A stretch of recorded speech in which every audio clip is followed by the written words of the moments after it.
right, Clive. My dad had it all worked out. He'd be proud of you, Mid.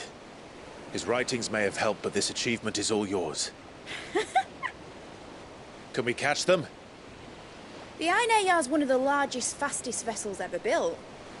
And it won't help she has the wind at her back. Any other ship would be hard-pressed to keep pace with her, let alone reel her in. But this isn't any other ship. This is the Enterprise!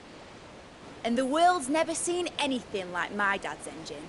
It certainly hasn't.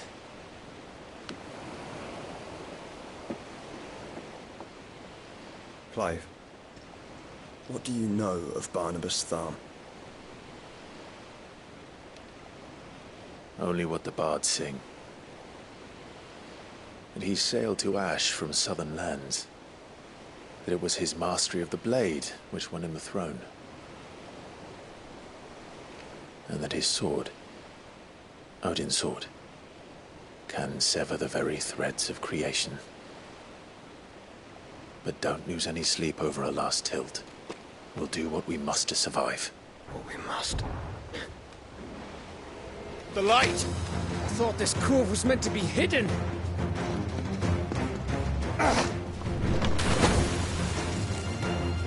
Mid! Company! Eh?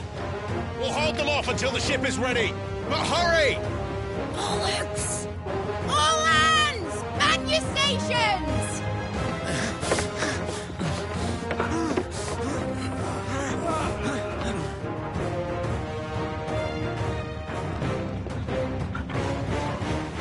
Everyone with me?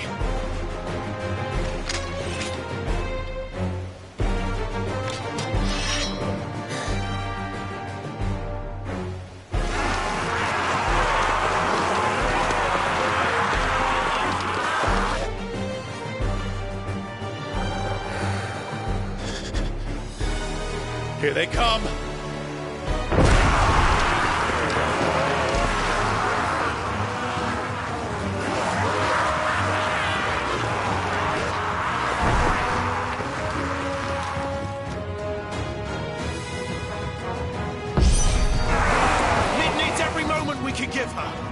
Behind me, Lord Rosfield.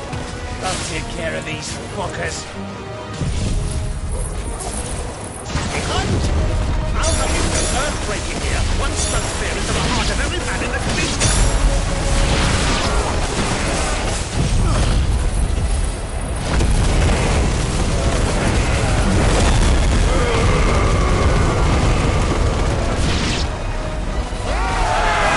About that offer, Gav?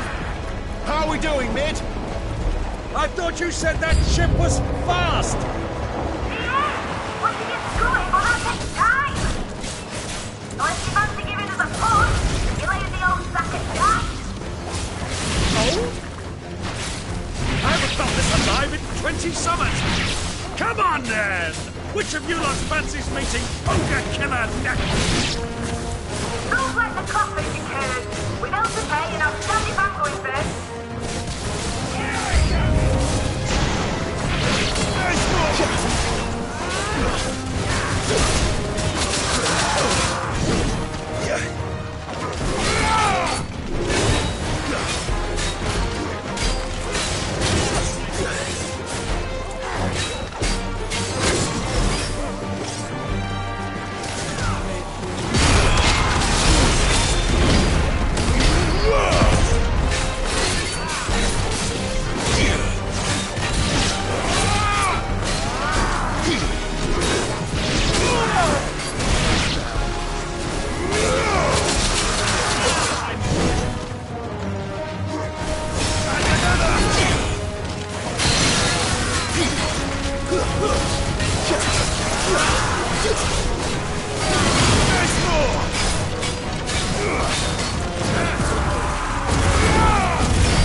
That was easy enough. Alright, you lousy lot. Get your asses on board. She's ready to sail. You heard the captain.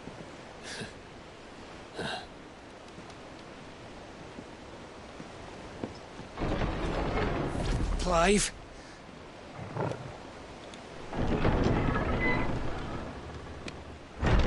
But I thought he was... Confounded. Then it is as I feared. Sleipnir is no man, but a creation of Odin.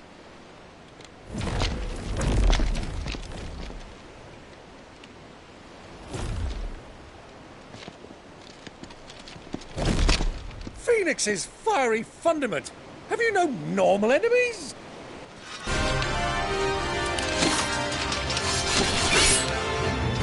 Up for another round? Of course we are.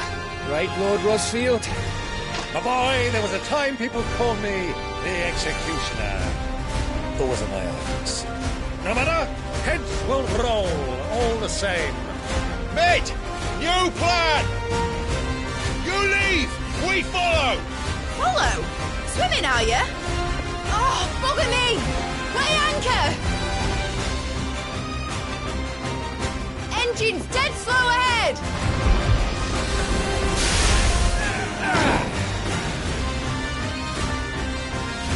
Have care, my friends. 'Tis not blood that runs through Imogen's veins. These foes will not fall easily. But they will fall. Like oaks before a woodman's axe. Good thing I brought one! How long are we meant to keep this up? As long as it takes. Unless you have a better idea. Well, I've already killed at least 5 of the bastards. Fuck it! Let's do the lot!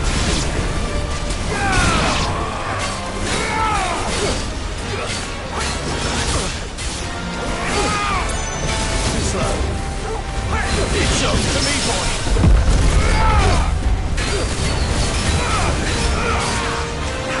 Stay down.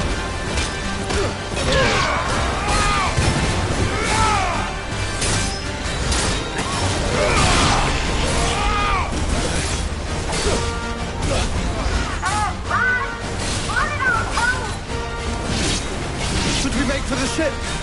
Not yet. Wait for my signal.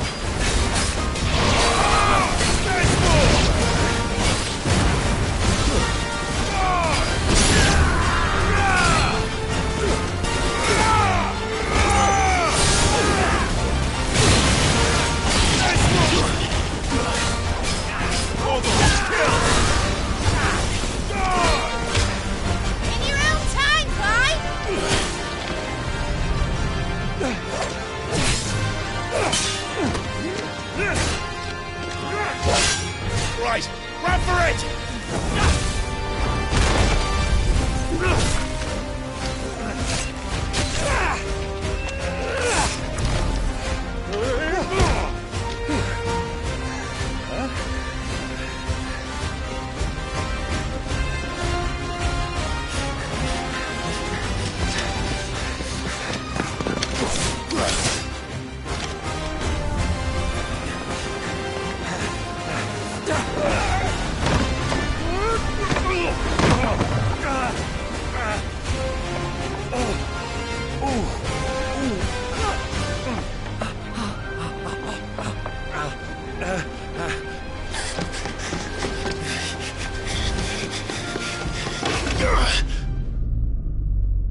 What do you want?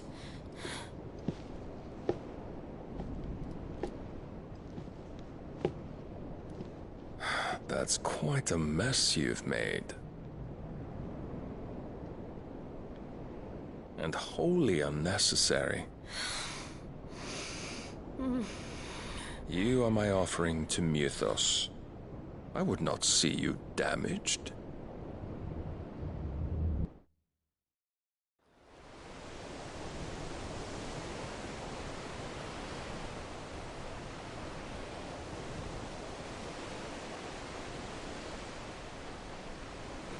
Now back to your stations!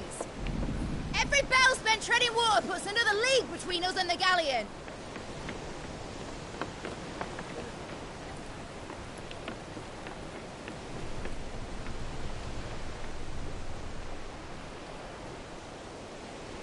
I don't suppose Mid has a spare engine? Since you rose from the grave, my fortunes have plummeted. Are you absolutely certain of this quest of yours, Clive? The foes you face are as terrible as they are numerous. Aye. And they'd have us live and die on their terms, which should answer your question. Ah! You have that same stubborn look as your father did when he set his mind to something. On the battlefield, I am but a single axe. A deadly one, mind, but a single one nonetheless. Yet what you require is 1,000, and I believe my old friend in Brandalar can provide them.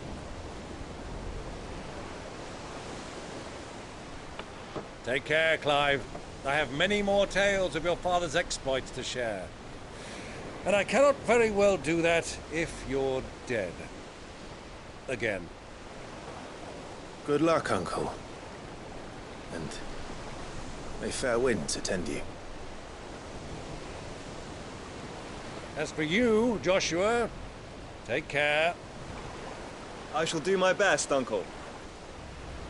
Farewell, my nephews. When next you see me, it shall be with an army at my back.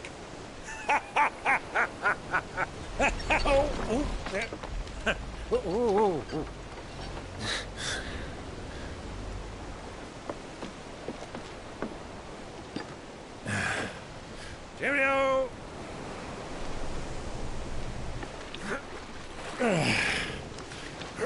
Oh, yeah. Do keep up, my boy.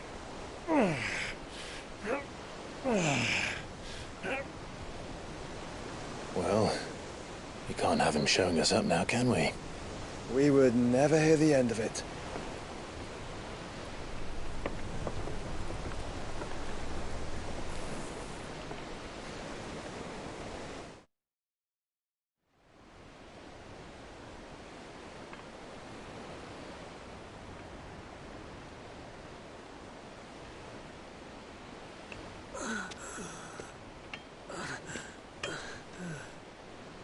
Greek of mercy.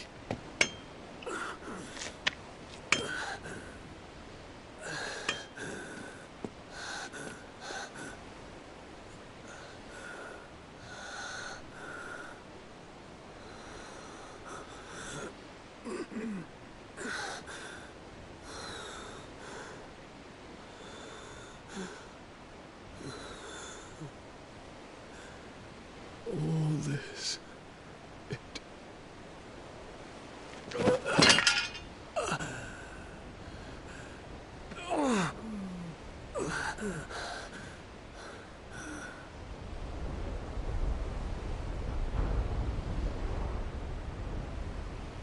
What have I done?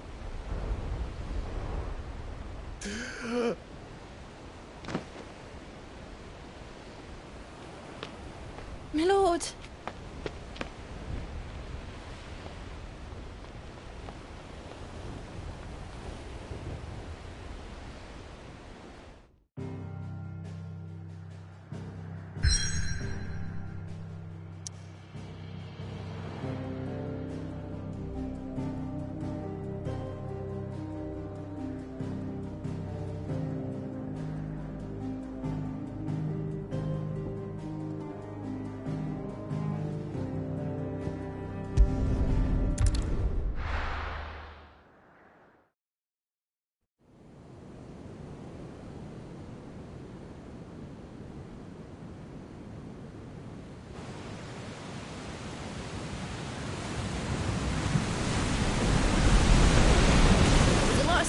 between here and Waloed, but any ship heading north has to round Zemeckis and put through the Narrow.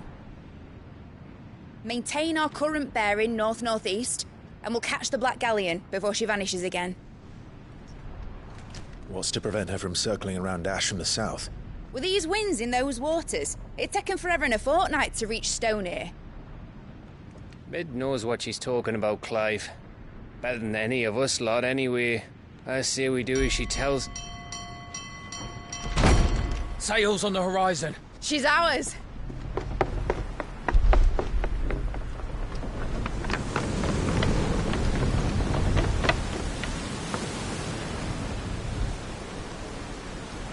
Look alive, boys! Full ahead! And keep those furnaces fed! Aye, Do you feel that? Jill. All hands! Battle stations!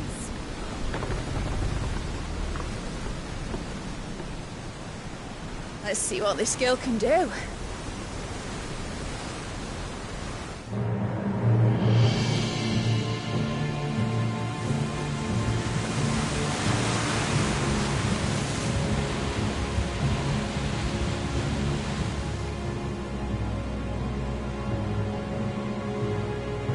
Where one leads, so does the other follow.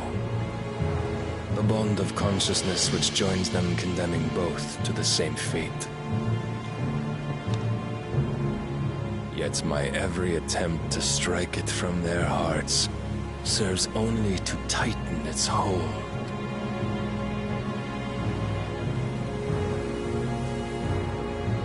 Fascinating.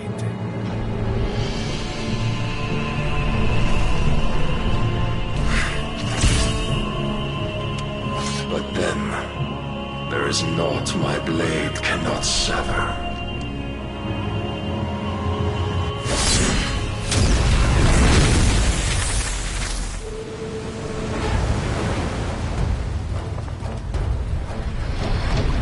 Great Grigos Gash!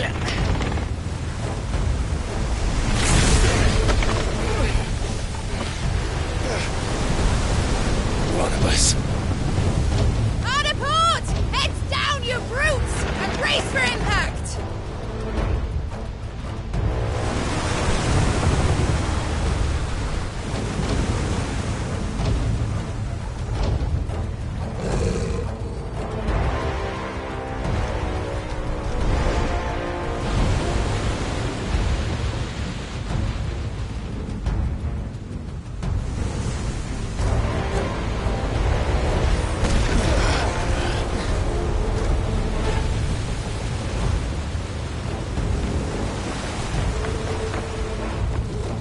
It's now or never. I'll find her.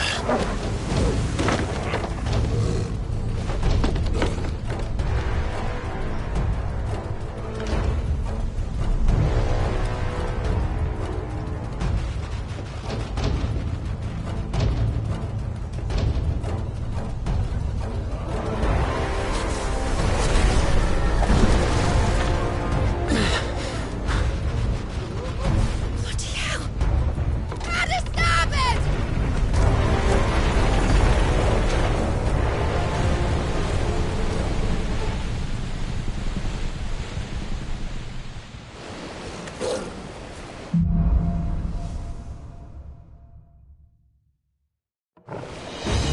Where did you hide her, Barnabas?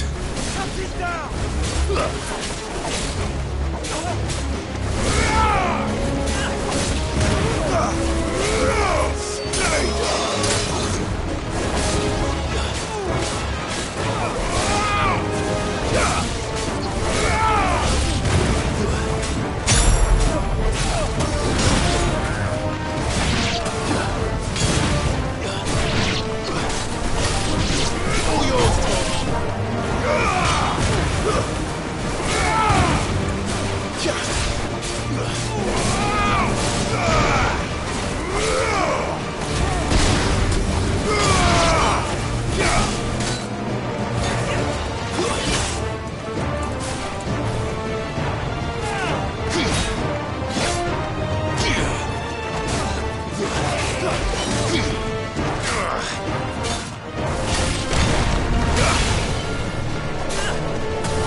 I'm coming. For both of you.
Nice try.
Fight at last.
only one of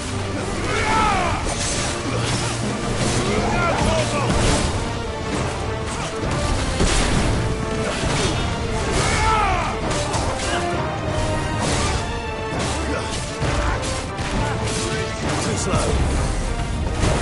It's over.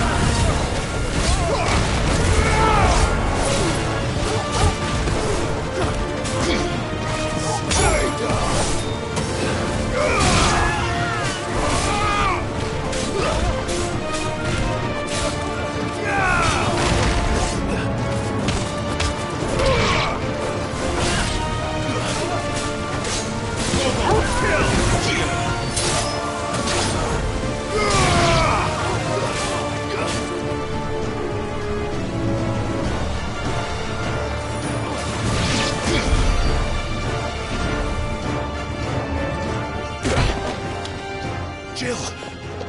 You came. Get back!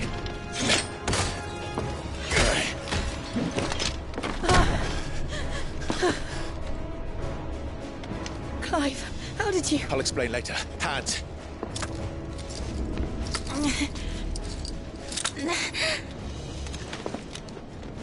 Can you walk? Out of here I can.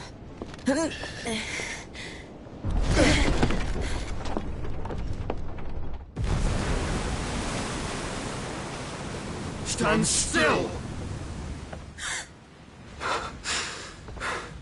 Phoenix. Are you not the dominant of fire? I see naught before me but a guttering flame.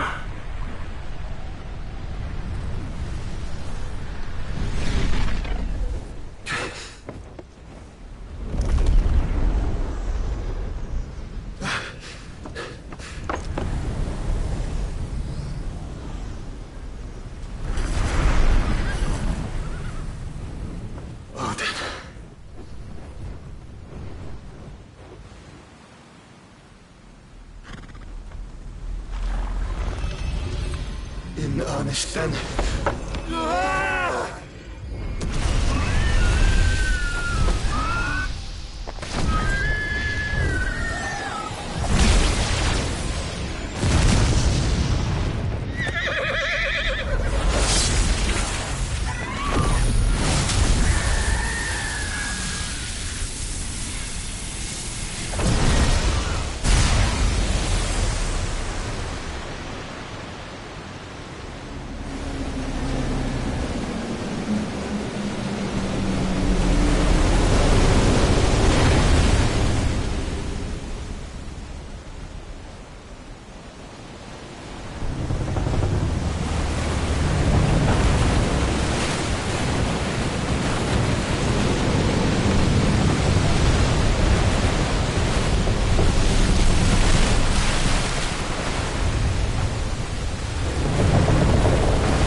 Can you go on?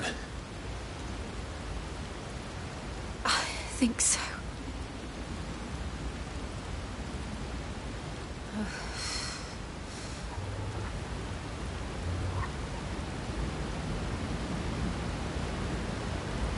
But to where?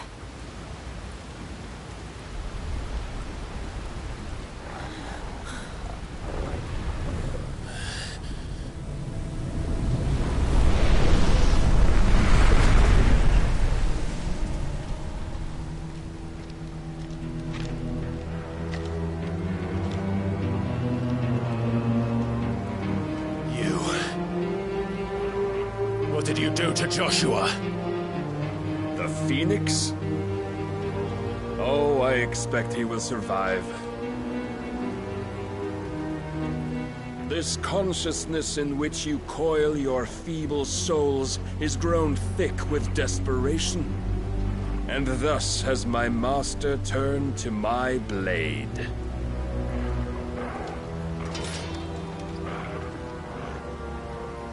The world will soon be painted in black. And all that live shall gather in death's autumn wake. Not if we remove the cause of this misery. Not if we destroy the last of the Mother Crystals and restore balance to the world. Come. Do you truly think it's so simple?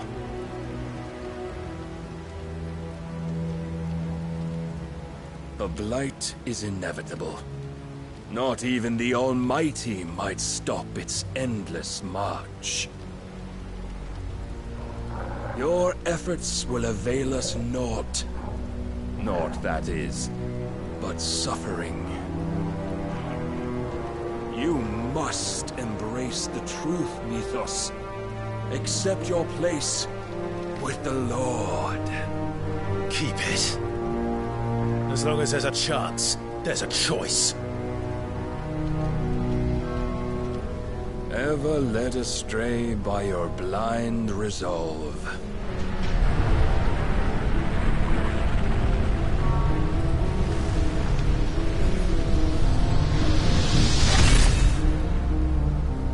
Now, it is time you learn the inevitability of your divine fate. However much it may hurt.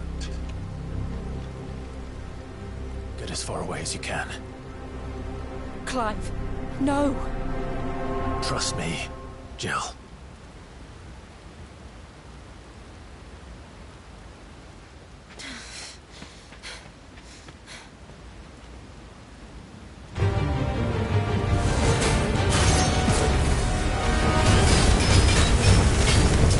We don't have to do this. Oh, but we do. If only to remind you of your duty.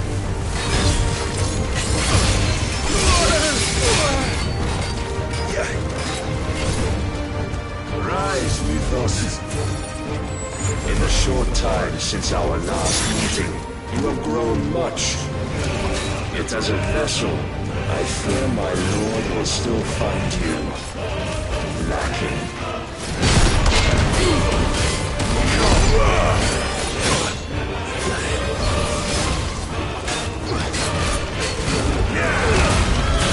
All this fire and fury, and for what? Stopping the blight.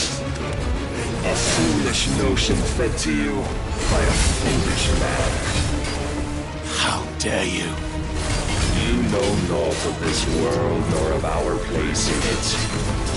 If our fates were so easily rewritten, we would all be gods.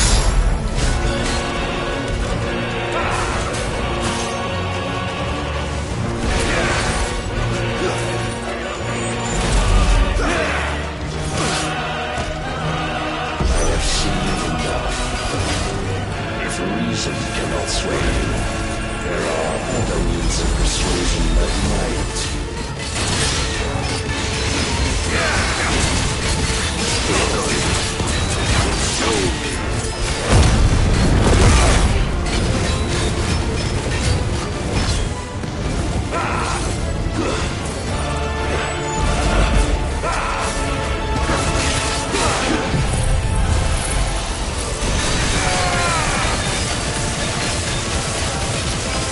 Defend yourself.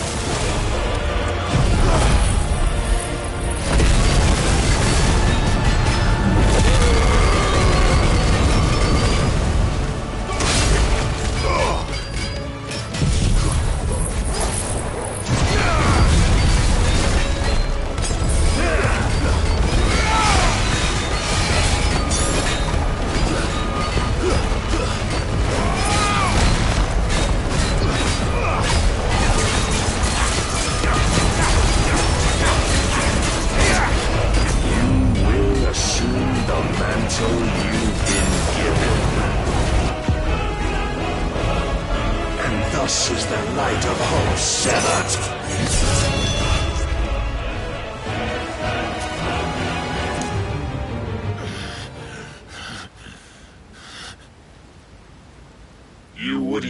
failed so soon.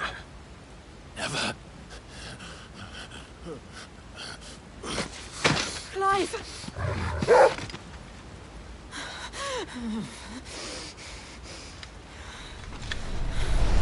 Do you not see? Your iron will weighs you down, dragging you ever further from your purpose. And what is my purpose? Mythos. Who are we?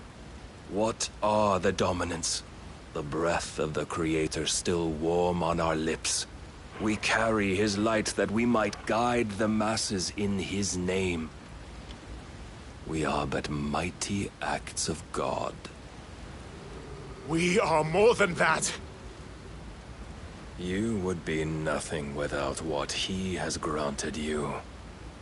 The power we wield is his, and yet every time we draw upon it, it wears away at our very being. It breaks us. It unmakes us, that its immaculate aspect might reveal itself. The icon. It is too much for even his chosen few. Apart from you, Mythos. You wield the might of many, yet your body does not answer for its avarice. What are you saying? What I am saying is that we dominants are a means to an end. We were created for you, that you might drink deep of our strength and thereby fulfill your divine purpose. Which is? To feed. As you would know, could you only look beyond the walls of your prison of self-regard. As long as you choose to ignore this, you shall never penetrate my defenses. Still, you may take solace in the fact that you are not alone in your plight. The chains of volition shackle all of mankind, but there is yet cause to rejoice. For the Lord, in his mercy, has taken pity on his flawed creations, and shall see them restored to their proper forms. And what exactly would that be? Why, loyal servants to God. No. Manners, Lord Rossfield? They are men, like you and me. Albeit ones unburdened by the wills that drive our kind to madness. They are pure. They are divine. You mean to turn everyone Akashic? Not turn, Mythos. Turn back. For too long has mankind been led astray by their clamorous wills. It is time they return to a world of quiet equality, where they might once more know salvation. Salvation! And abandon everything we hold dear! We don't need your salvation. We'll save ourselves, and we'll do it on our own terms. Not yours. And not your gods. With every defiant expression of your will, the tighter the chains of consciousness become. But perhaps that fact may be put to use.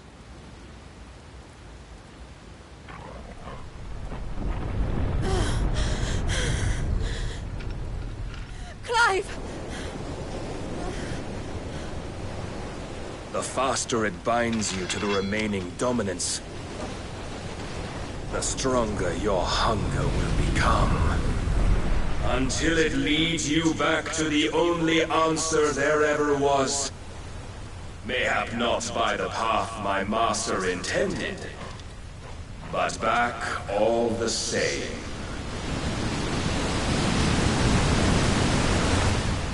Ash is not far. I could freeze a path. You're in no fit state. Probably not, but I can try.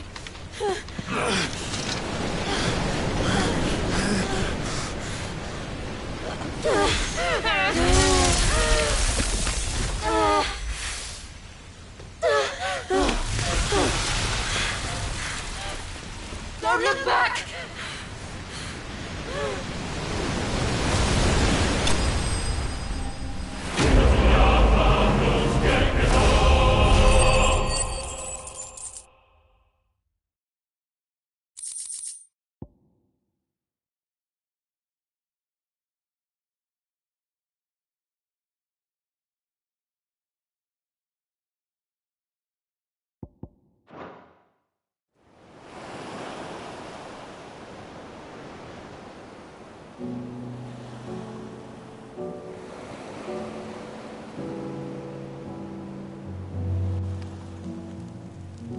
I hope the others are safe. The Enterprise was clear of the gap when we fell. They made it, Jill. And they will have seen the ice where it led. We need only wait till dawn.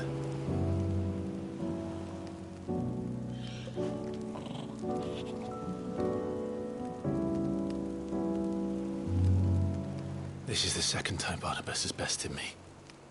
I'm powerless against him. And maybe there really is nothing else for it but to give yourself to his master.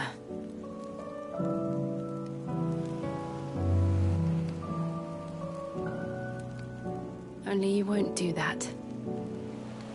The Clive I know would never do that. So you believe? But do you really know me? If what Barnabas said was true, then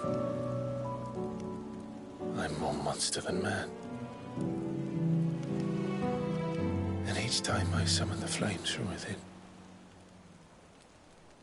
I burn away the things that make me who I am. Do you, though?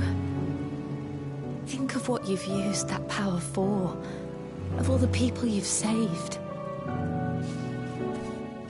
It doesn't matter how or by whom it was granted, only how you choose to use it.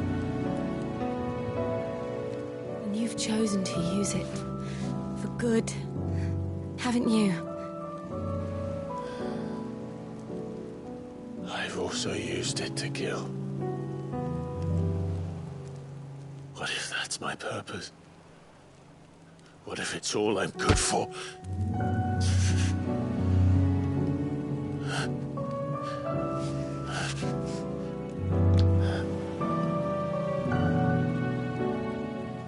You're still that same boy I grew up with. Always so eager to save everyone around you, and yet always so alone. Because you failed to realize the one thing that needed saving most of all. You, Clive. You. You never once took the time to save yourself.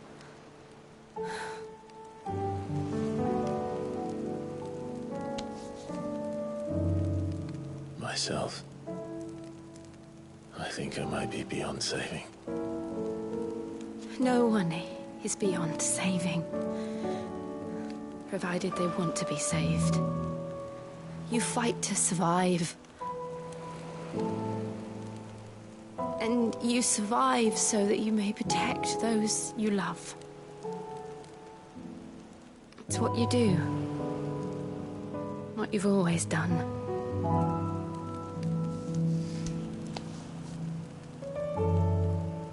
And I know you're not about to change.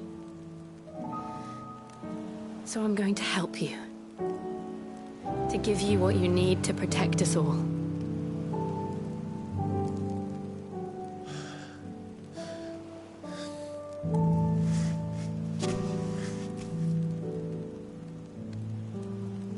Jill. Are you sure?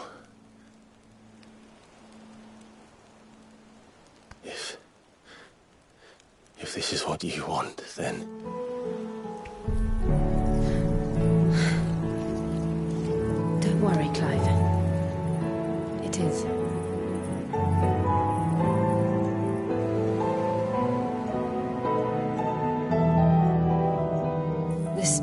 burden, I'll give you the strength to bear it alone.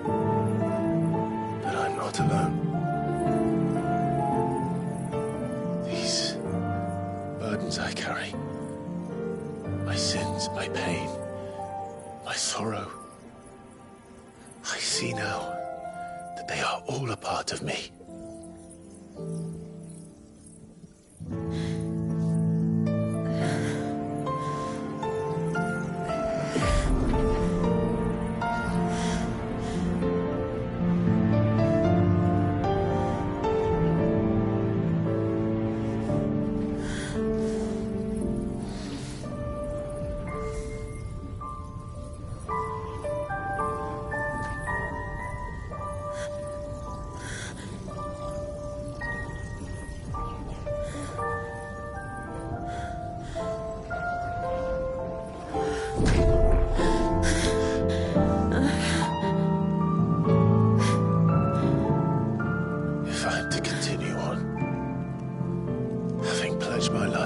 I love.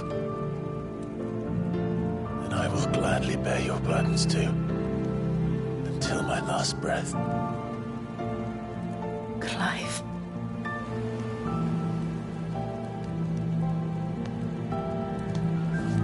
I promise you, Jill, we will find a way to escape this fate. Find a way to save each other.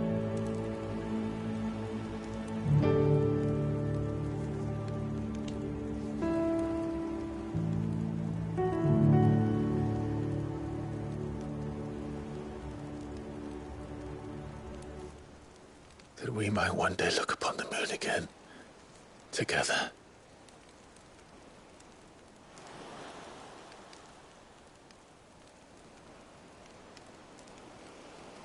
And I promise you, Clive, that I will be there, no matter what you must become. I know.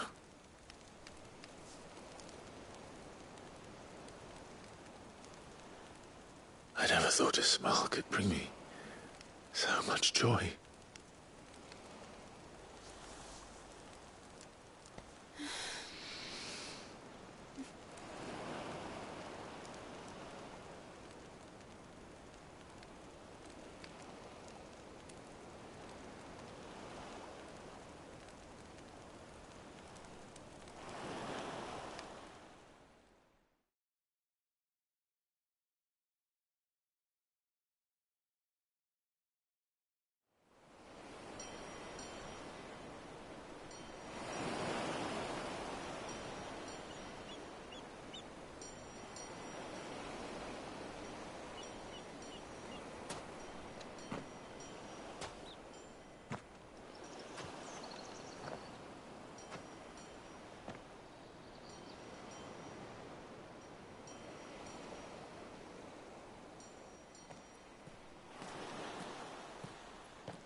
What of Barnabas?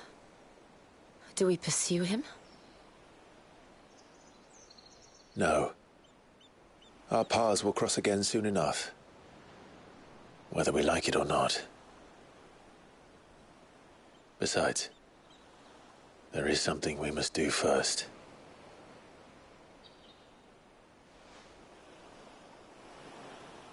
Of course. Drake's spine. The last Mother Crystal. The Einherjar is at the bottom of the sea. Waloed won't dare move on Storm without her. But they know we're coming now. We'll need a plan. And a damn good one at that. Then let's go home and find one. Ash will have to wait.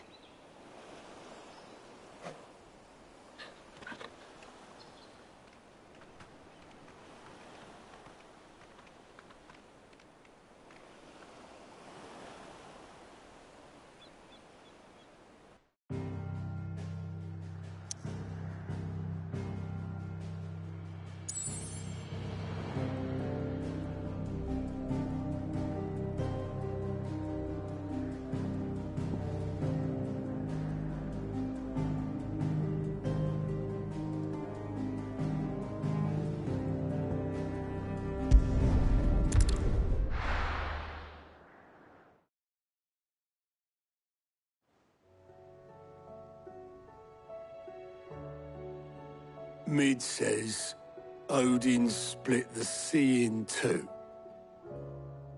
She's always been partial to a tall tale. But there's tall, and then there's tall. I struggle to believe it myself. I see your uncle isn't with you. He stayed with the Enterprise. After our brush with the Einherja, she was in urgent need of repair. And my uncle knows a shipwright in Randalar. We're to join him there when we're ready to sail for Ash. You sure that's wise? Last I heard, the place was still overrun with Akashic. Show me a city where that isn't true.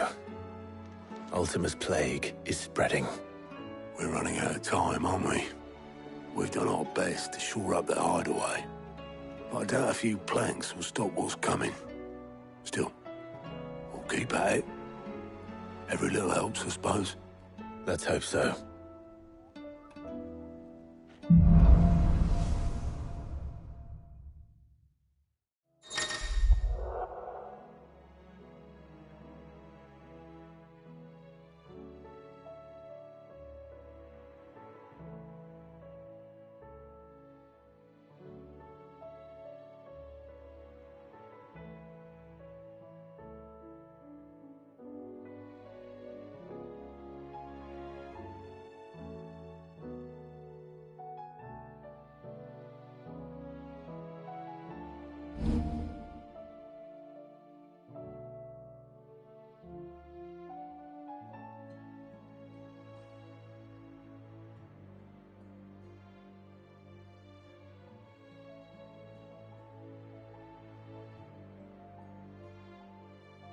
I should visit Joshua. Assuming Talia will allow it.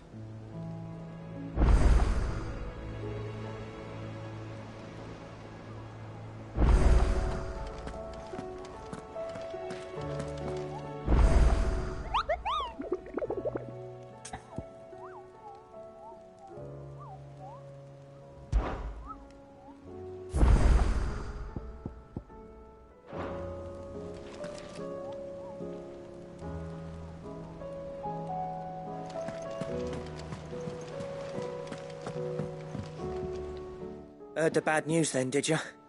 What bad news? About Dravost. Blackthorn's old haunt. With the forge and all that. Well, anyway, the mines just down the road from there are spewing out ether like no one's business. And the village? Safe from the flood for now, but they've got other problems. Akashic. Every creature in the area is either turned or on the way to turning, apparently. Zoltan and the others are living on borrowed time. They need help, and quick. Doris sent a few curse breakers to keep an eye on things, but there's only so much a couple of scouts can do. Except get eaten. If something ain't done soon, the whole place will be overrun.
I won't let that happen.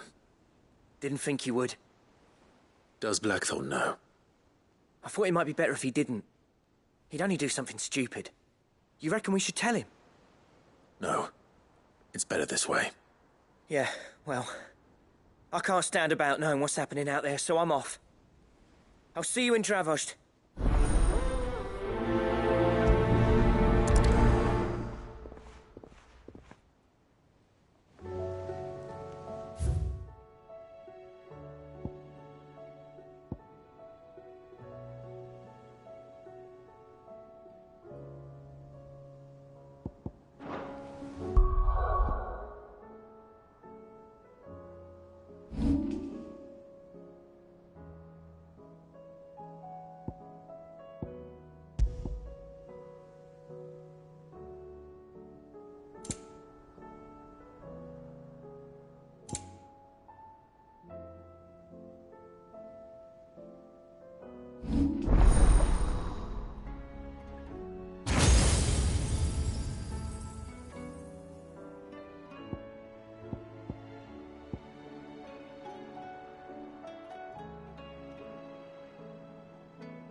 How was she? With Canva in the hands of Akashic. We'll need... Ah, Sid. Just the man I was hoping to see. Did you have a mo? Don't tell me. You need more bomb ash. Oh no, we still got plenty of that left. I'm working on bringing another one of the Chief's designs to life. This time, it's a new smelter. It's got a reverberatory hood over the top for additional thermo amplification and a system of reciprocal recirculatory regenerators that let's just say it gets very blimmin' hot. A heck of a lot hotter than anything Blackthorn's got in his forge, that's for certain. Only mithril engines get hotter, and you can't chuck ore in one of them and get metal out the other end. Trouble is, we won't be able to make out of any old rubbish, neither. We need the good stuff. And I hear you once helped Helena get her hands on exactly that. Any chance you could help me too?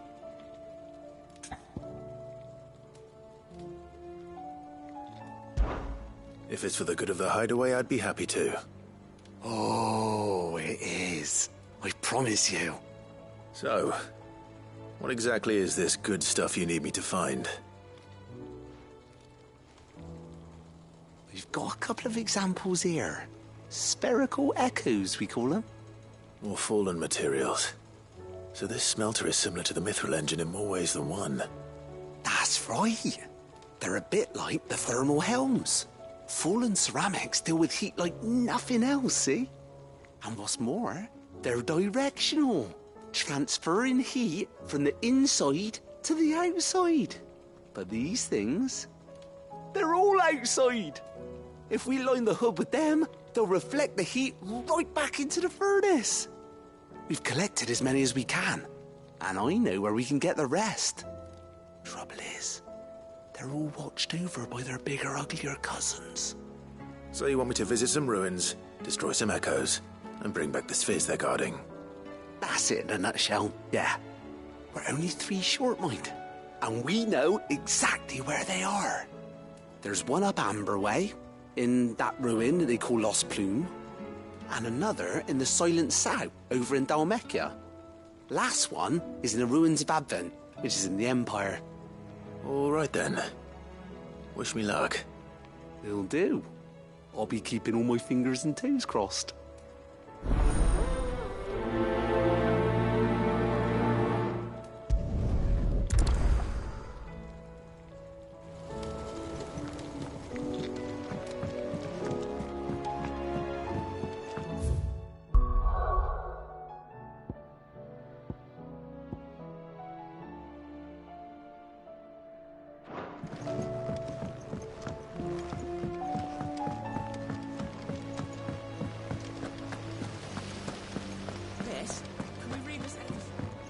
Canva lost.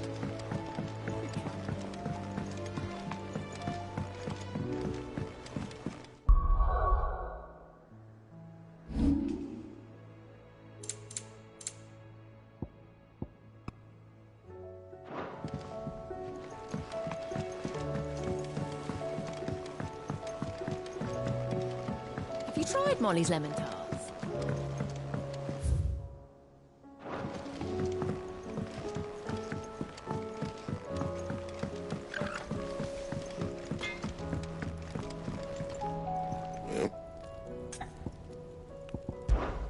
Yeah. The weight of all that shit.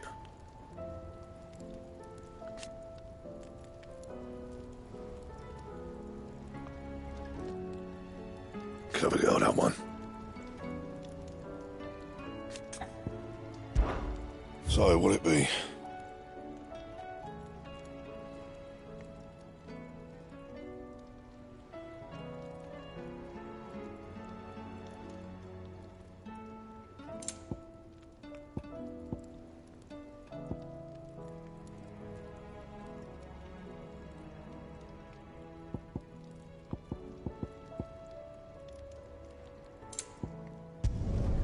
Not bad, if I do say so myself.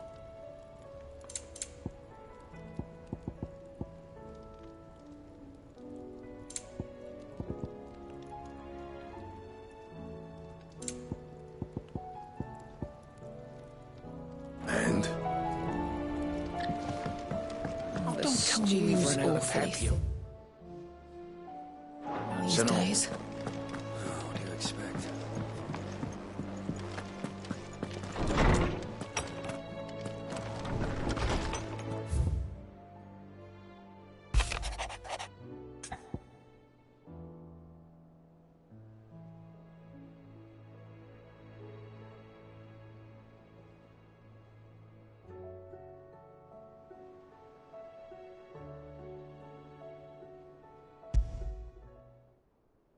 There's no way of knowing if Doris will confide in me, but I can speak to her at least.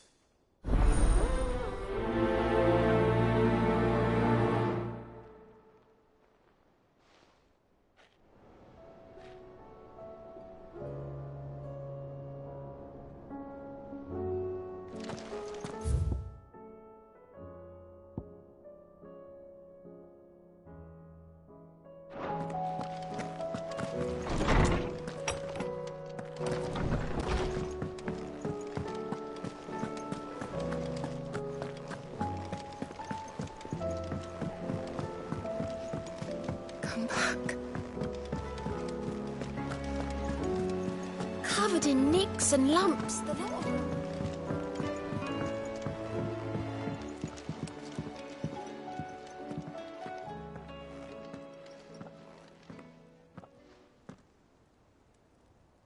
Where are you? Can I help you, Sid? I'm looking for Doris. Is she here? I'm afraid not. She's at Martha's Rest on a job. My job, actually. When she heard what the mission was, she insisted on going herself. Alone. Did she? What was the mission? Following up on some new information. Once they'd settled in, the bearers you helped liberate in the Dragon's Eyrie were keen to talk about their imprisonment. And about their captor. The slaver Cole's team were tracking when they were attacked by the Beastmen. I'll go and find her. She's at Martha's Rest, you say? If she's not moved on already, yes. I hope everything's all right. Why would Doris insist on going alone? Maybe Cole was right to be worried. How do you split the sea, you reckon? Reckon we're better... Clive! Here you go.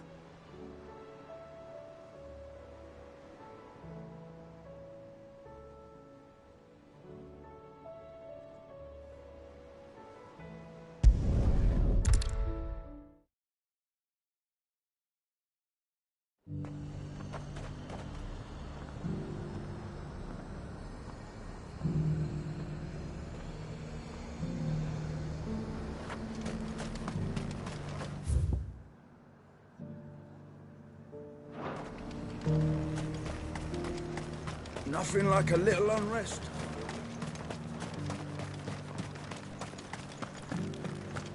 But there were ghosts at the gates not days ago.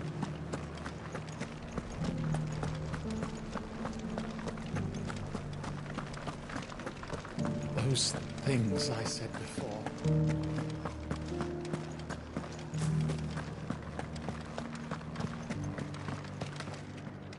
Oh, Clive. What am I to do? My wards and I may soon be without a home. What's happened? The High Cardinal has descended from his lofty throne and taken up residence here in Northreach. The High Cardinal? Leader of the Council of Elders, second only to his Radiance at the head of the Imperial government. Not that any of those things still exist. Now he goes by his noble title, the Duke of Oriflamme. And what does he want with Northreach?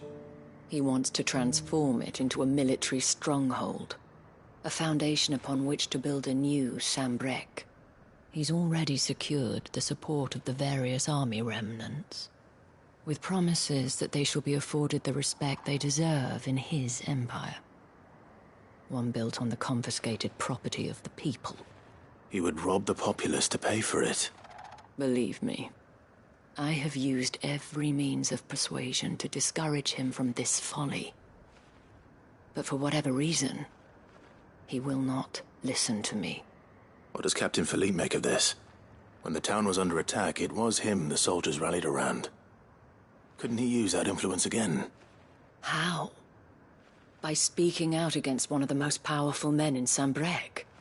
A man whose stated aim is to revive the empire Philippe's comrades swore to serve, and to improve the soldiers' lot within it. The captain can offer them a regular supply of gruel, and an occasional trip to the Vale to help them forget the terrors they face each day. The Duke offers them a vision of strength and safety. No. Any attempt to incite mutiny would cost Philippe the support of his men, if it did not cost him his life. But given the mood around town, mutiny may yet be unavoidable. The people have little appetite for further deprivation, least of all when it serves only to elevate others. Who could blame them? Clive, would you appeal to the Duke on my behalf? For your services to Northreach, you have the respect of the soldiers, and they will take you to His Eminence if you ask them. And unlike Philippe, no bonds of loyalty prevent you from speaking your mind to the man. Well, will you try? You could hardly fare any worse than I did.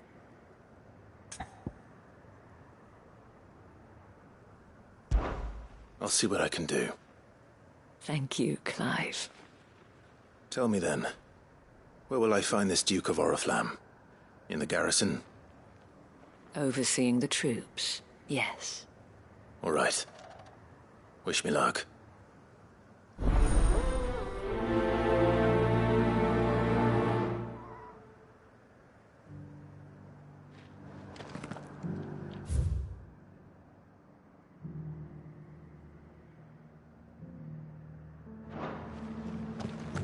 I may have met this Duke before, at the Remembrance Ceremony. Let's hope I didn't make a strong impression.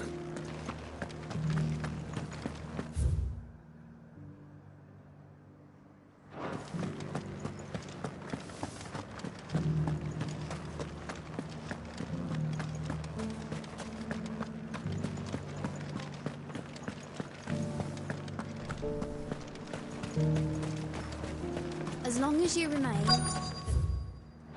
will see to you. Halt! Oh, sorry about that. You're the dame's man, aren't you? You got some business with the captain? No, actually. With the Duke. I was hoping I might be able to speak with him. We're under orders not to let any civilians pass. But you should be all right.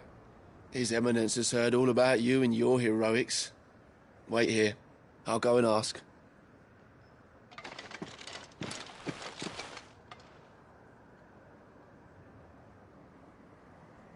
So, you are the sellsword who lent his aid to the garrison. The Empire owes you a debt, and I shall see it repaid. But tell me, is it wealth that you seek, or favor? Neither, Your Eminence. I thought only to inquire about your plan to turn Northreach into a stronghold. Ah, I see. You are worried the expanded garrison will render your services redundant. Yet you needn't be. A proud fighting man like yourself shall always have a place here. Pride of place, in fact. For too long has the contribution of the noble soldier been under-reckoned. But no more. For it is they who shall see the Holy Empire rebuilt, beginning right here in Northreach. Why here, Your Eminence? The town has been fortunate enough to escape largely unscathed from the recent troubles. Her defenses are sound, and her garrison well prepared. Which is more than can be said for Oriflamme or Twinside. The Empire wants for a capital, and I believe Northreach to be the perfect place. With Caer Norvent as her citadel. Once we have seen to the refortification of both the town and the castle, we need only build a wall around both to create a city that would be the envy of the twins. Plans are already underway for the construction. Soon enough, these thralls shall learn that they are no match for the might of Sanbreque. I fear you underestimate how dangerous these creatures are, Your Eminence. Should they return in force, you will need all the people of Northreach to come together in defense of the town. Something they may be loath to do if they've been deprived of their worldly goods. The people will do as their leaders command. If Sanbreque is to be rebuilt, she will require a functioning government. One whose authority is beyond question. That is why this levy is necessary. So that any man who wishes to join the army might do so and be fed, outfitted, and paid as befits a defender of the Empire. And yet there are those who persist in peddling the treasonous lie that I seek to steal from the people and drive them from their homes. I suspect they're afraid of losing what little they have left. Precisely. The common folk have little and less, and you mean to deprive them of even that. You would sow the seeds of your new empire in your own salted earth. Sabine, we have discussed this. Yes, and I told you then how putting the empire before her citizens would lead only to revolt. Without an empire, there are no citizens. And in yours, there will be only beggars. Is that what Griga wills for her people? Do not take her name in vain, Sabine. I'll come back later. A citizens' revolt. I wonder what the people really think of the Duke's plan. It wouldn't hurt to ask them, I suppose. Let's begin with those on the other side of the wall. Sabine, you are embarrassing me.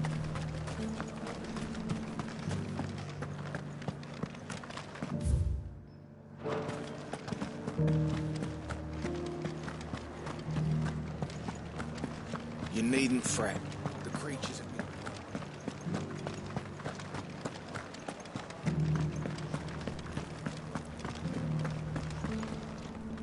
All right there. What is it you're after, sir? Just your opinion, actually. I wondered what you thought of the Duke of Oriflamme. Oh, him. Not much. None of us traders do. It's thanks to nobles like him that we had to set up shop this side of the wall in the first place. Couldn't have the rabble getting any closer to the holy capital, could they? And now he's trying to drive us out completely, threatening to take everything we got from us if we don't clear off. If the dame said she wanted him run out of town, I'd be straight through that checkpoint, tar bucket in hand.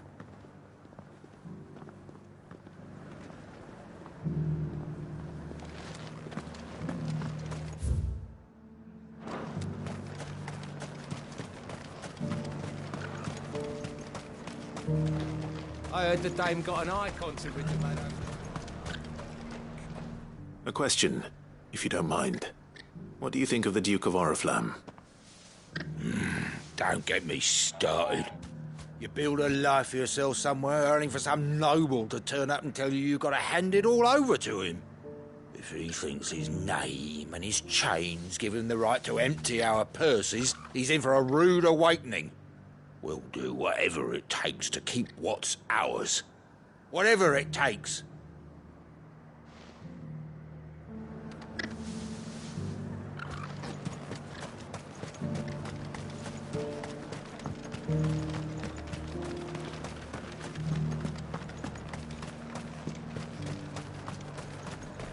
Why, your stall is...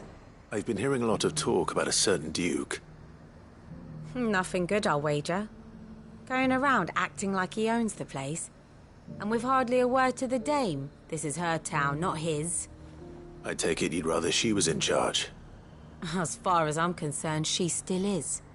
Just need his eminence to sod off back to Oriflamme. Well, the people seem united enough. What about the soldiers?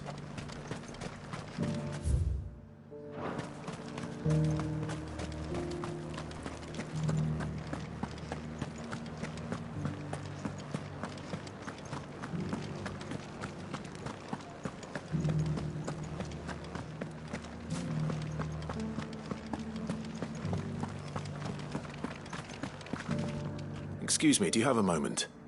I wondered if you'd mind sharing your thoughts on the Duke of Oriflamme. Well, he's made a lot of enemies coming in the way he did. But I mean, look around us. You can see the state the realm's in.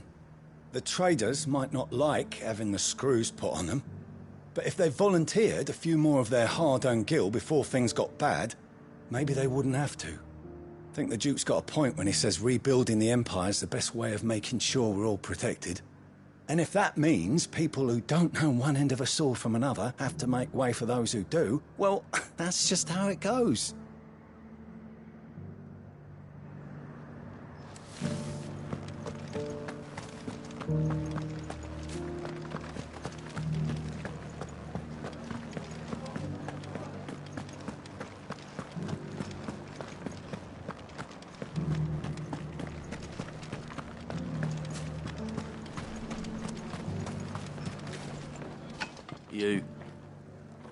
You're the one who was talking to His Eminence.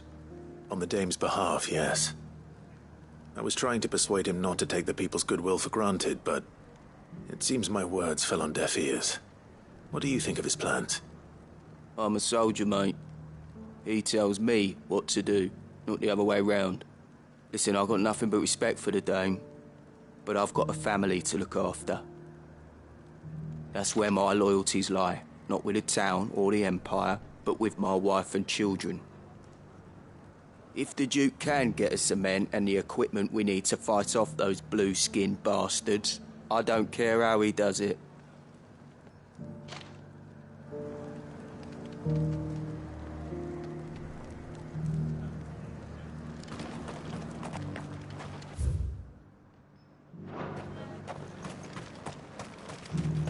Sabine, you are embarrassing me. You're embarrassing yourself.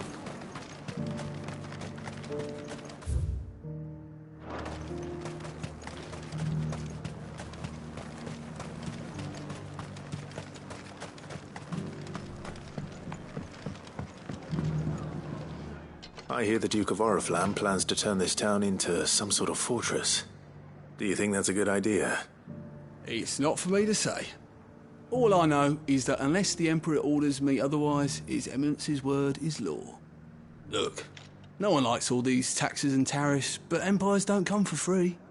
Once Sanbreque is back on her feet, we'll all reap the benefits. Let's see what Philippe makes of all this.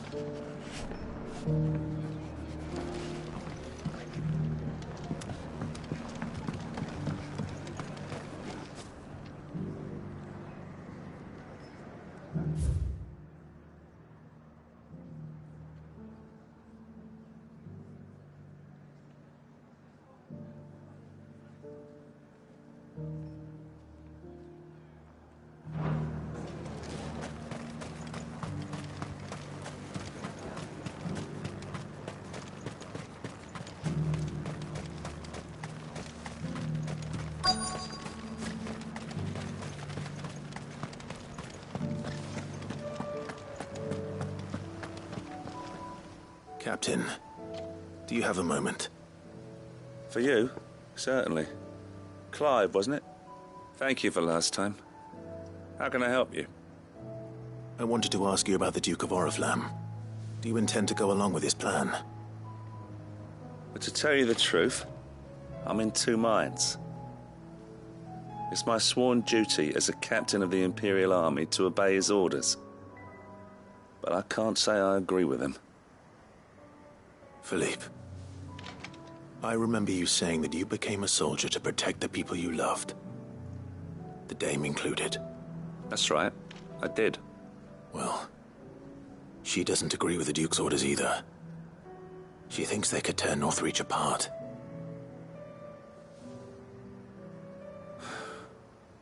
And she's probably right. Thank you, Clive. I know what I need to do now. Protecting the people I love is what matters. Doesn't matter how.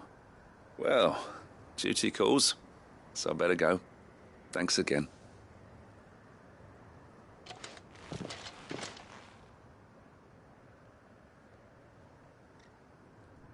It seems Philippe wants to do the right thing at least. I expect Isabel will be pleased to hear that, if nothing else.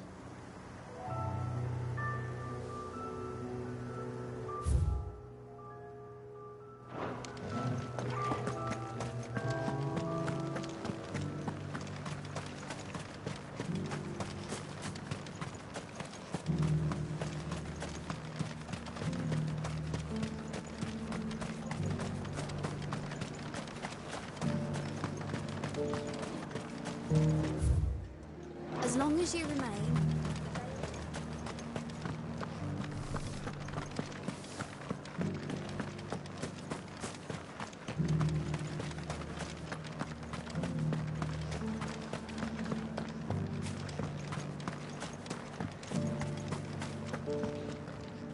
Ah, Clive.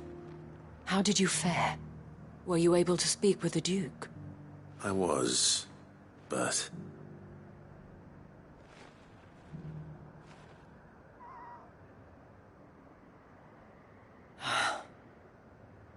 So Northreach is to be a fortress after all.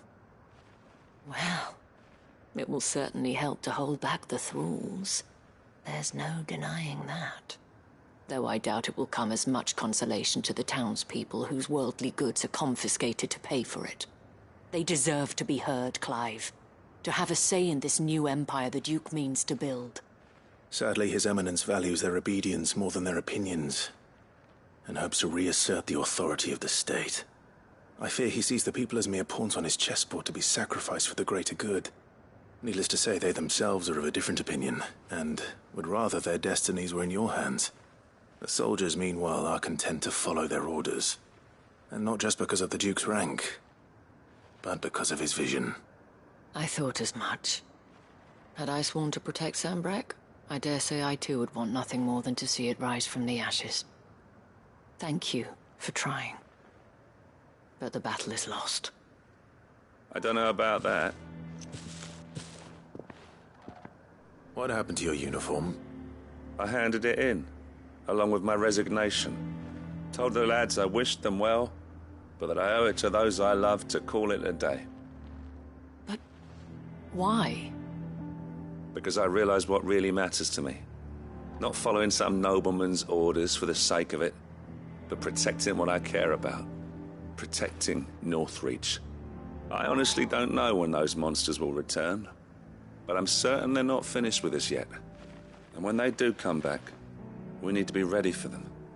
We need to stand together, all of us. And with you to lead us, milady, I reckon we can do it. It was you who finally convinced me, Clive. There's no point following orders if they go against everything you believe. Indeed. All of us, standing together. That has always been Northreach's best hope, and one which still lies within our grasp.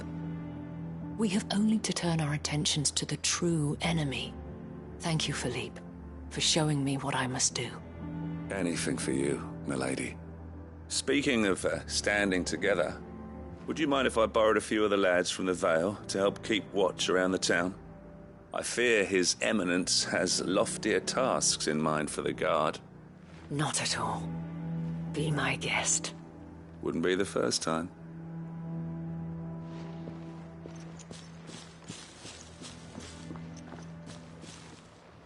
There may be hope for Northreach yet. Especially with men like you and Philippe to champion our cause. I, for my part, shall continue to work upon the Duke, in the stubborn belief that I might still tempt him into joining hands. But I suspect I shall have to call upon your aid again. Until then, Clive. Until then...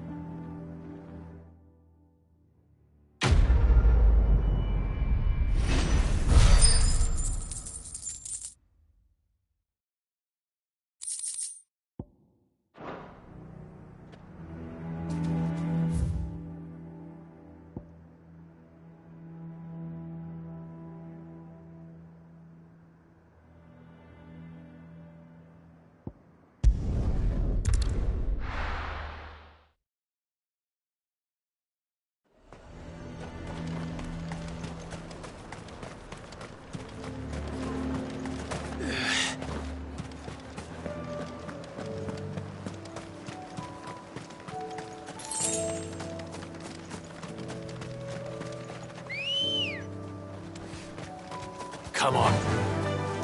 Yeah!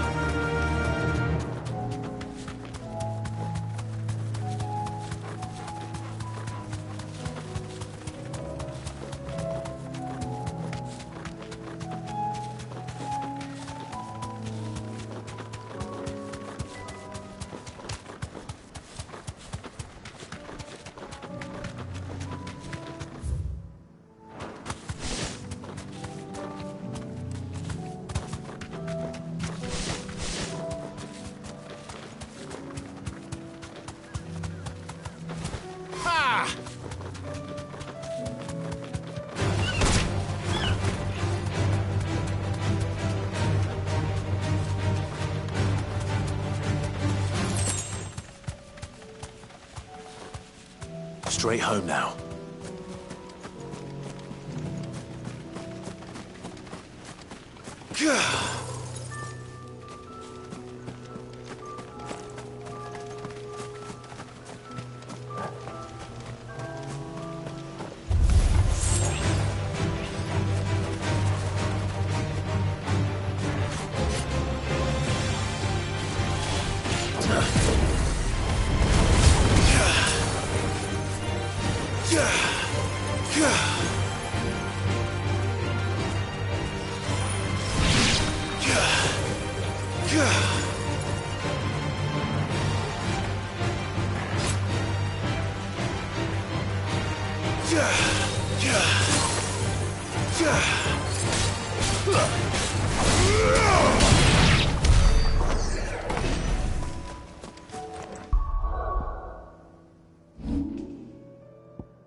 I need to deal with these ones first. Nice try.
Yeah.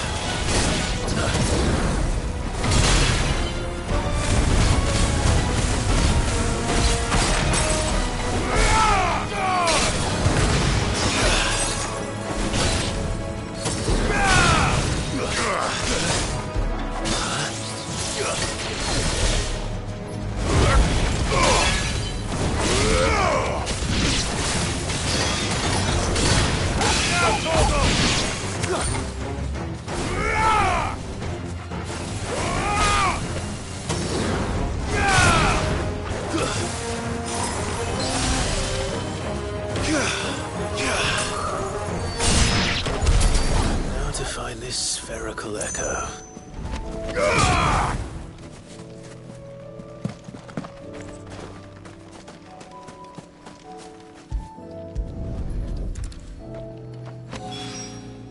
This is it. Right then. Just two more to find.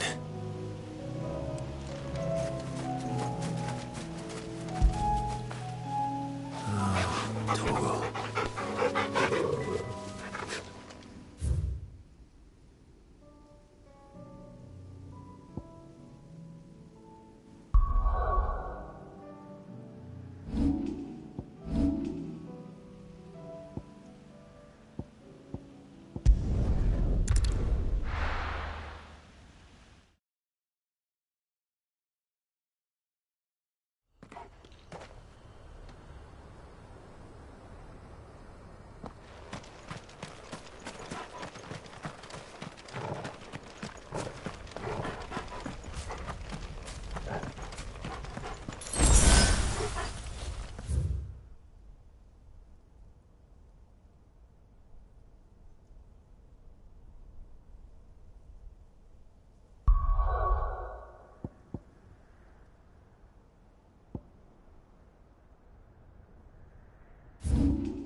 this one!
It's over!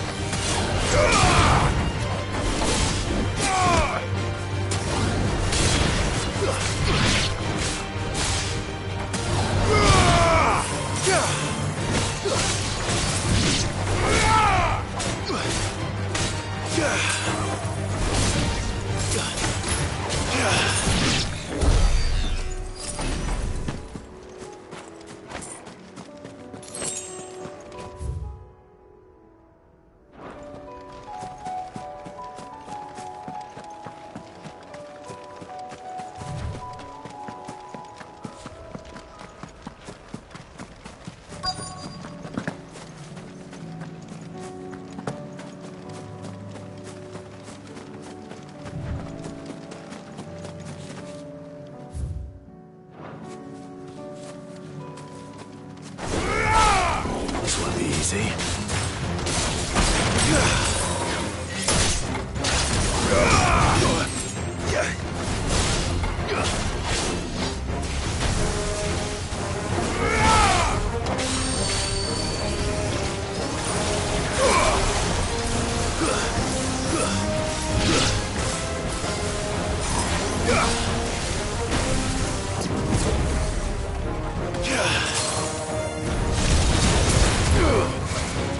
Too slow.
Two down, one to go.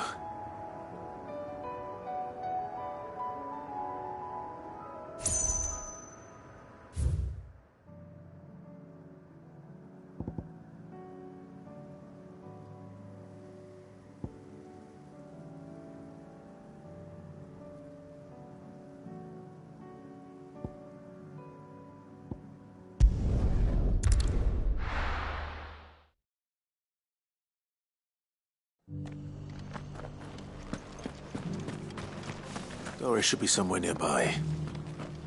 Assuming she's still here.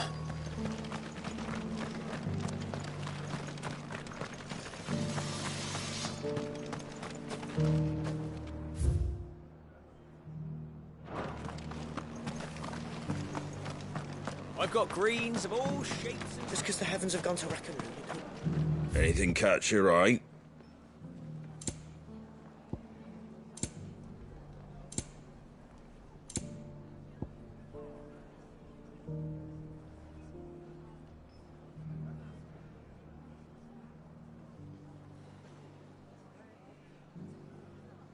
That all, is it?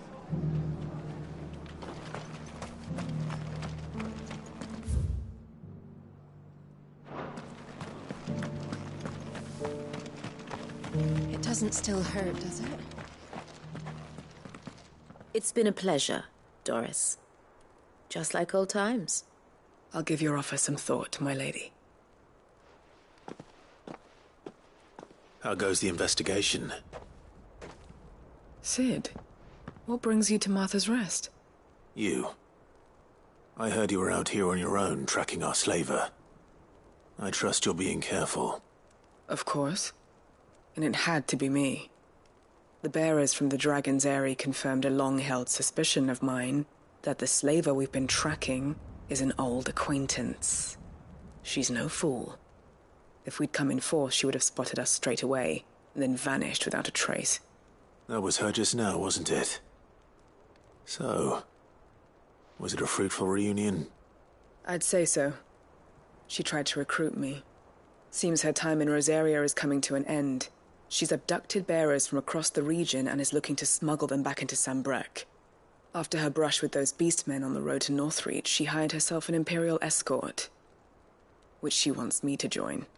She's dangerous, Sid, but I think I can stop her. Then I'm going with you. I'll take care of the escort. You can see the bearers to safety. Where are they?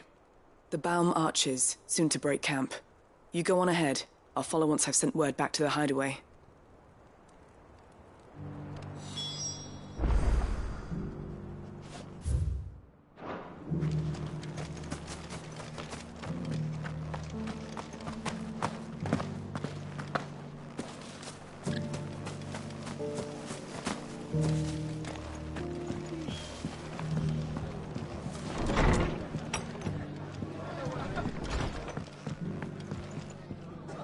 Ah, Clive, I was just about to send for you. I'd like you to take something to Sir Wade up in Eastpool. Seeds for planting. Thought it was about time they started growing their own food. I'll keep providing them with whatever they need in the meantime, of course. But if Eastpool's going to survive, it's got to be able to fend for itself. As have those poor bearers. They've lived their whole lives in servitude, but now they're their own masters. Small wonder they ain't got the foggiest how to provide for themselves. So it's up to us to teach them. And if you're wondering why you, well, the wagoneers taking supplies up that way have been coming back with more and more reports of Akashic around the village of late. Sir Wade's putting a brave face on it, but I think even he's starting to worry. And if he's likely to share those concerns with anyone, it's you. All right. Thanks. Wouldn't ask if I didn't have to. There. That should be enough to keep him in Gazal Greens for a few years at least. Gazal Greens? Not the most mouth-watering crop, I'll admit. But they're hardy, they grow fast, and they fill a hole. Better that than something that'll wither away at first frost. And chocobos love 'em too, which is no small thing. When I say all of us need to pull together to get Eastpool back on its feet, I mean all of us. They ain't exactly succulent, but cook 'em right and they're just about bearable. I'll take your word for it. Anyway, Sir Wade'll know what to do with them. And if he don't, well, I'll go up there and show him myself. I'm sure you will.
I heard the Guardian saying we're supposed to grow our own...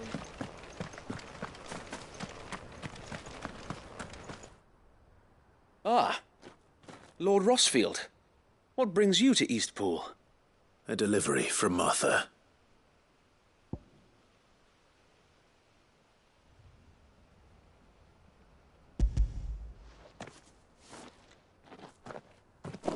These are Gizal green seeds. Martha's keen to cut the apron strings, then, is she? I jest, of course. You see, I had thought we might be able to revive the old wheat fields, but they'd long since gone to seed, only without the seeds. Martha was hoping you might be able to show the bearers how to plant and tend these, so that they'll be able to fend for themselves. That's not a bad idea. These bearers had only recently escaped their bonds before we brought them here. They know little of freedom, of providing for themselves and their loved ones. Unless we teach them how to live like free men, I fear that all we have achieved in bringing them here is to exchange one master for another. Not that myself and the Guardians have been the best example to them so far, subsisting almost entirely on Martha's charity as we do. It's about time we all started to provide for ourselves, bearers and Guardians alike. Unfortunately, we've been a little too busy of late to focus on much besides bolstering our defenses. There have been alarming reports of... The Horde is closing in. They're coming, Sir Wade, all of them. Damn it all, I thought we'd have more time. Gather the men in the square. Send to the rest for reinforcements. Yes, Sir Wade. The Horde? A Kashek, a veritable legion of them. They've been seen prowling around the northern reaches for a while now. We don't have the numbers to hold back a swarm that size. I had hoped to build a perimeter wall so that myself and the Guardians might be able to defend the village, but... Now you're out of time. Precisely. If reinforcements from the rest arrive before they do, we may just scrape through, but I fear that's rather an enormous if. What if you could call on reinforcements from Eastpool? You mean the bearers? We brought them here so they might live, not die, fighting for their lives. So wait. You said you lack men to defend the village. Are the bearers not men? Do they not wish to see Eastpool saved? Though they may not be trained soldiers like your Guardians. What help they are able to offer could still prove the difference between victory and defeat. You're right, my lord. I will appeal to them.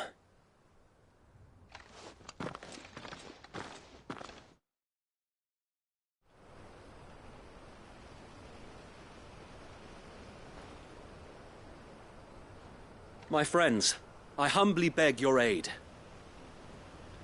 We Guardians are few and our enemies many.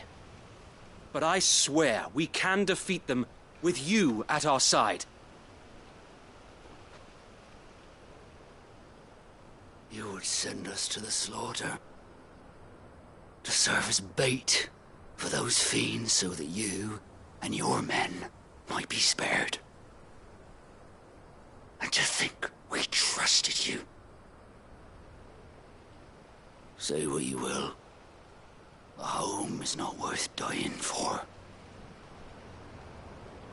But it is worth fighting for. Sir Wade fights to give you lot a chance. Just like I do. Just like Sid does. We all wanted to give you a home where you could be free. And you got one, didn't you?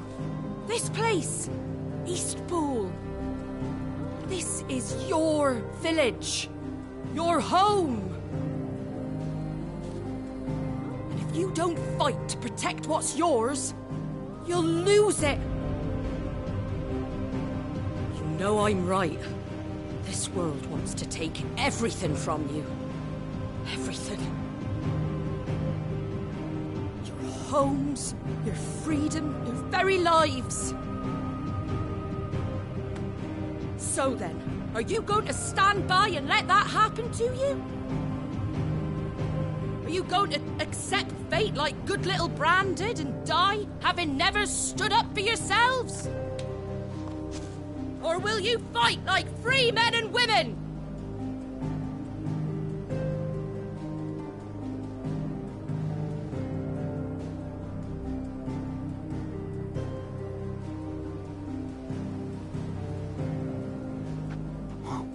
What are you doing? All right. Give me a sword. I never dreamt I'd have a home of my own. And now that I have, I don't want to lose it. I will protect what's mine, or die trying. We all will. Free men and women, fighting together.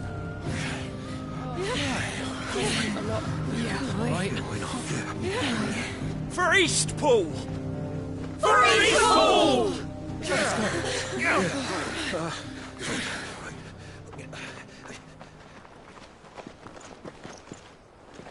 Thank you, Martha. Don't mention it. Just promise me one thing. That you'll show them how freeborn fight. Gladly.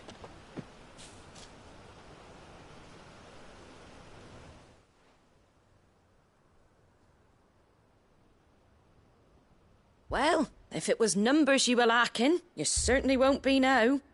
Thanks to you. Me? Oh, I just love the sound of my own voice. Lord Rossfield, my lady, we're ready. So what's the plan of action?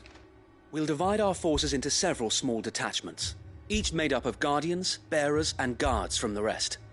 These will position themselves at strategic points around the village. Upon engaging with the Akashic, each detachment will keep the creatures occupied as best they can, steadily retreating all the while. You're going to lure them into the village?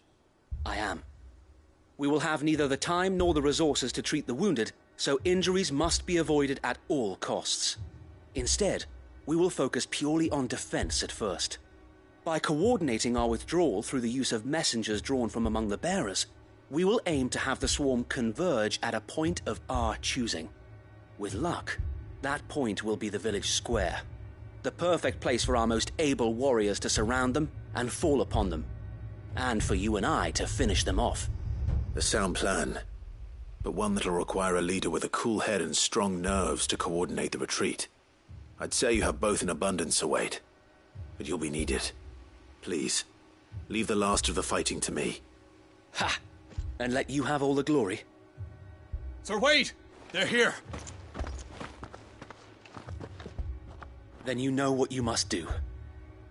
We work together, everyone playing their part, each shielding the other that no man might fall, that Eastpool might live on. For Rosaria! For Rosaria! We've no time to argue, my lord. I'll do as you ask. And I will do as you ask. Suppose we'd better do our bit too then, eh? Right you are, Martha.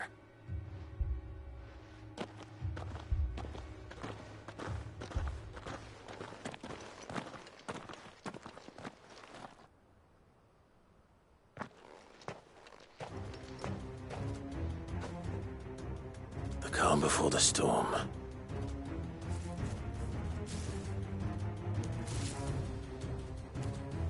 And here it comes. I will not let this village fall. Too slow.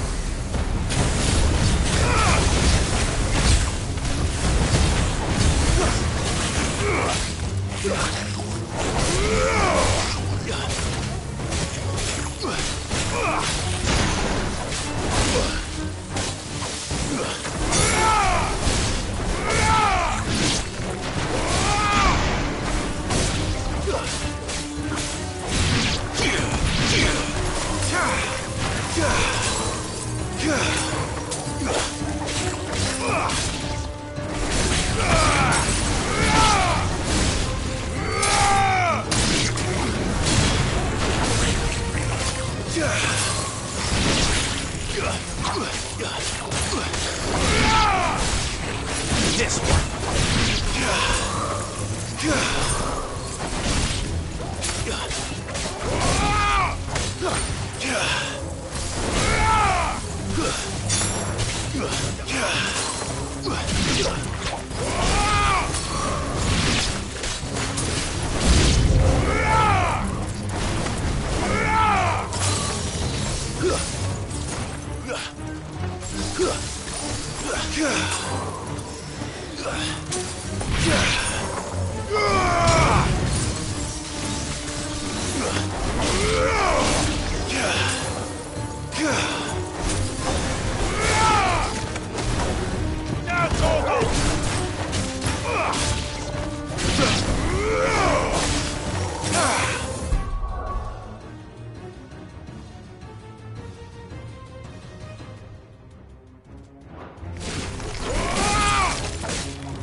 To me, boy!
Looks like that's the last of them. Lord Rossfield! Change of plan! What is it? Owl from the rest. An Akashic Curl's been sighted on Rhiannon's ride and is headed in their direction. Well, the better half of her guard is here. So wait, how many Akashic remain in East Pool? Hard to say. My men are still facing some resistance, but I think the worst is behind us. I could order a detachment or two to fall back and... No. Let them finish the job. You stay here too, Sir Wade. Your men need you. I'll go after the Curl. Join me only when Eastpool is won. If you're sure, my lord. May the Founder protect you.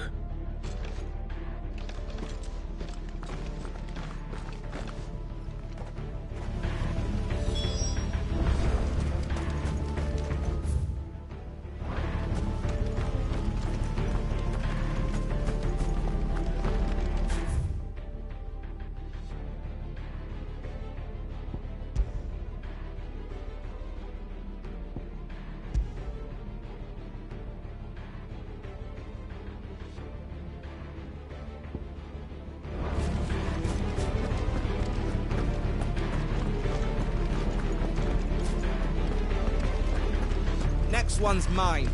I might not know what... Ambrosia won't help me here.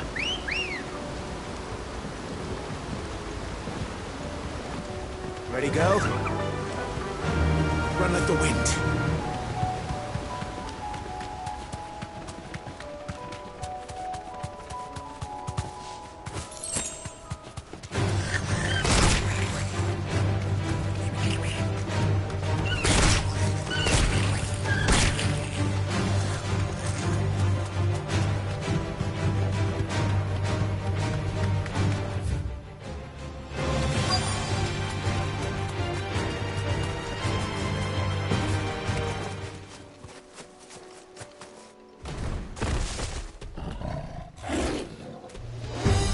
There it is.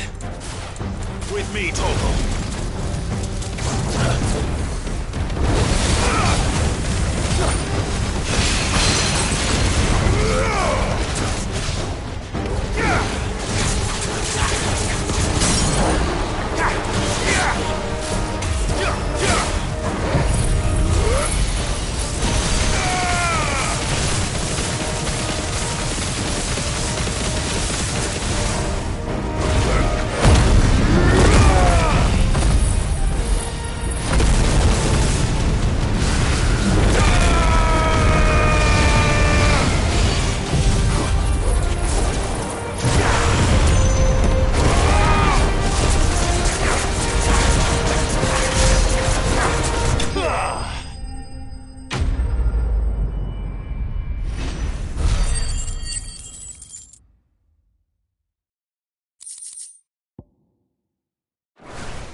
All right. Back to Eastpool.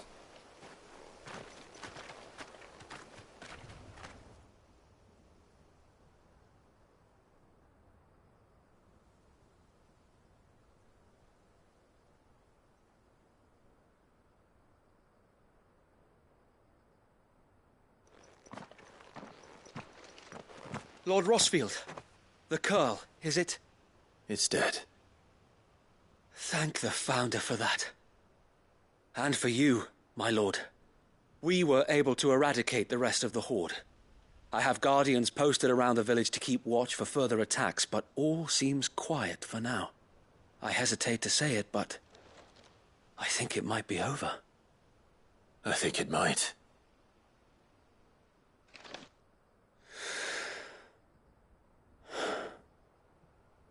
We did it. We saved Eastpool. Thank you, my friends. Thank you. No, Sir Wade. It's us who should be thanking you. You brought us together. Showed us what it means to fight for what you hold dear. We never had nothing to call our own before. We didn't know what it meant to protect it, but now we do. We really do. Forgive us, Sir Wade. You and your people saved us, and still we doubted you. But there's no doubt in my mind anymore. We're free men now, so we have to start acting like it. We have to fight to protect what's ours, to protect Eastpool. And we shall. We all shall. Together. This is our home. And if anyone or anything tries to take it away, they'll have us to answer to. Come on then. Let's get to work. This village isn't gonna rebuild itself.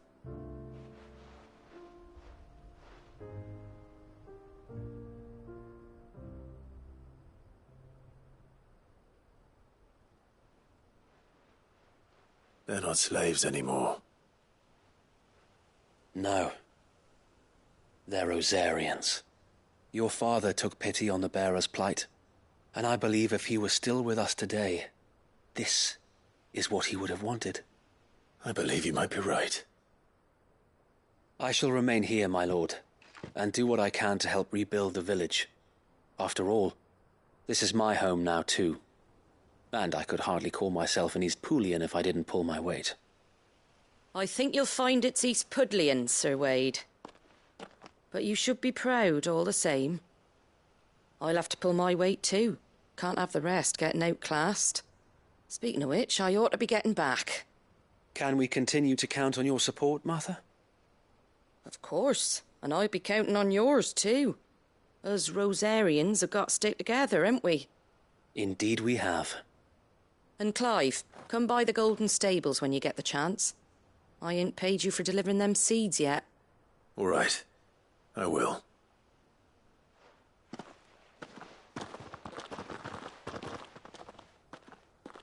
Lord Rossfield, do you remember our very first mission together? Clearing the goblins from the Stillwind marshes? How could I forget?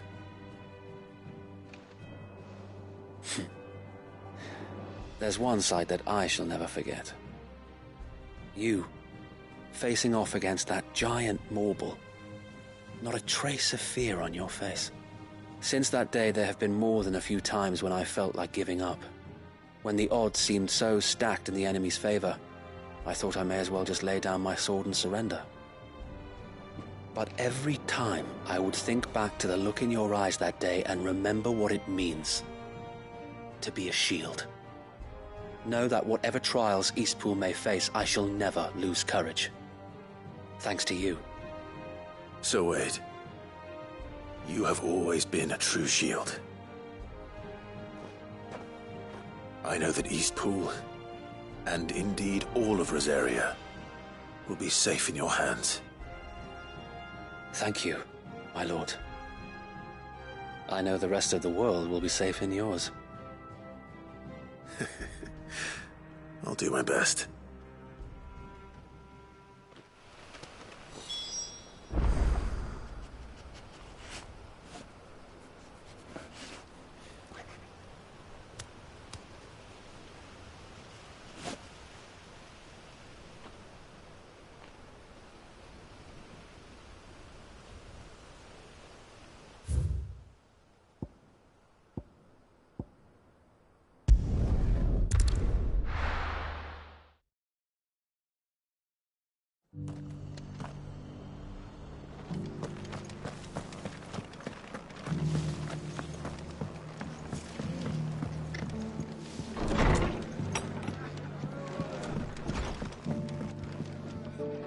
The hero returns. It's lucky you came by when you did, eh? Not only did my seeds get delivered, but you went and saved Eastpool and all. I just did what I could.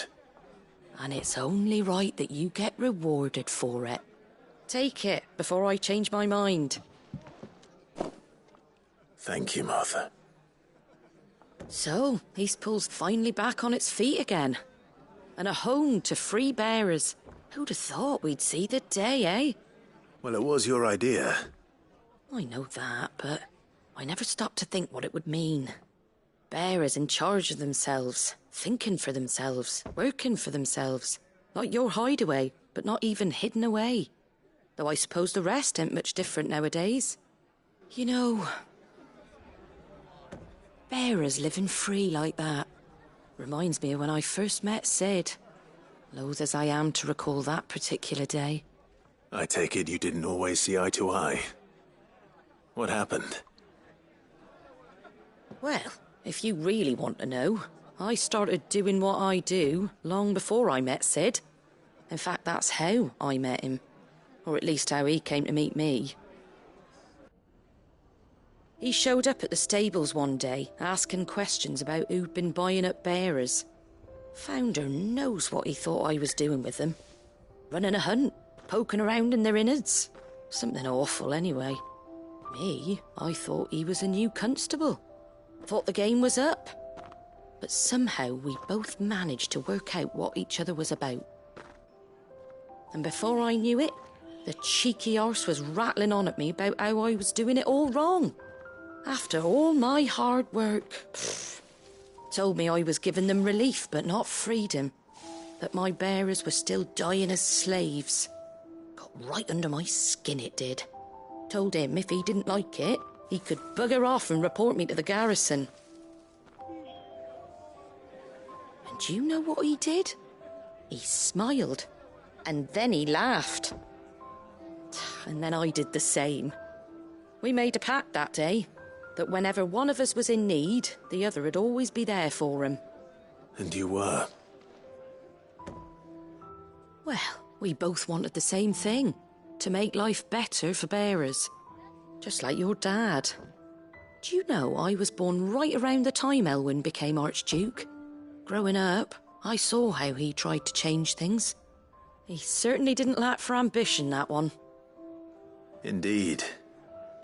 But the loftier one's ambitions, the harder they are to achieve. Which is why those of us who follow in their footsteps need to finish what people like Sid and my father started. Suppose you're right, aye. And if we don't manage it, there's always them who come after us. Good thing we've got a few half-decent sorts waiting in the wings, eh? It's almost enough to give you a little bit of hope. Just a little. Anyway, enough nattering. Better get back to work. Let's see about making everyone some dinner, shall we? The least the folks who saved Eastpool deserve is a hot meal. And you and me ain't gonna save the world on an empty stomach neither. That sounds like a wonderful idea.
Good.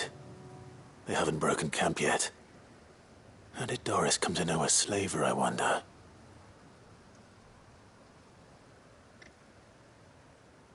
We've waited long enough. She's not coming. Ready the bearers. We're leaving. Back to civilization, is it, Mom? With all haste, lest any of you lackwits start talking like these feckless bumpkins. I presume your men are ready. We've suffered too many delays as it is. Any more, and I'll be docking your pay. Yes, Mom. Oh, but before you go, it appears we have company. Kill him. You're welcome to try.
You're finished!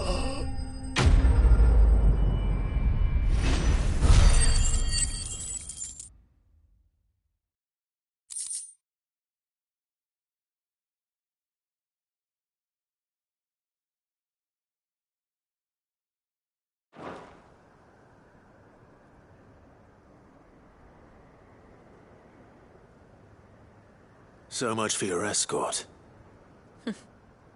You'll forgive me for not avenging my men. I'm not the swordswoman I used to be. I surrender. Do with me as you wish, Sid the Outlaw. Sid! Ah, Doris. I take it you're not here to rescue me from our brooding renegade? You know, I always wondered where you'd vanished to. But casting your lot with this criminal of all people... Better fighting for a cause than killing for coin.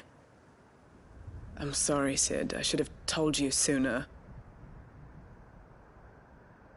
This woman, my former master, once trained bearer children to be weapons in service of the highest bidder.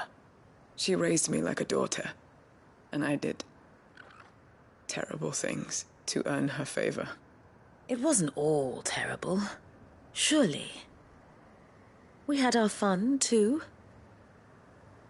You were always so eager to learn, and had such clever hands. All my other children took either to the blade or to the books. Always either or.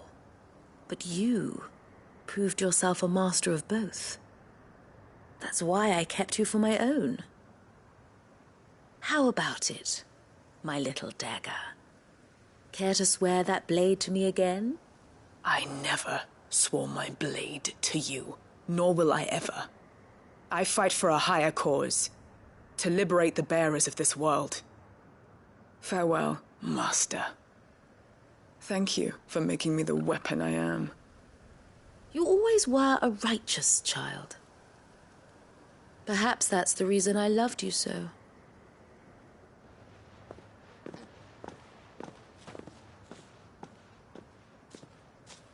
What do you want to do with her? I am not the killer she wanted me to be. Not anymore. And she no longer has friends in high places. The Dame does, though. Her connections at the Imperial Court will see that justice is done. All right. If you're certain. I am. And thank you for everything. Now, I better let these bearers know that they're safe.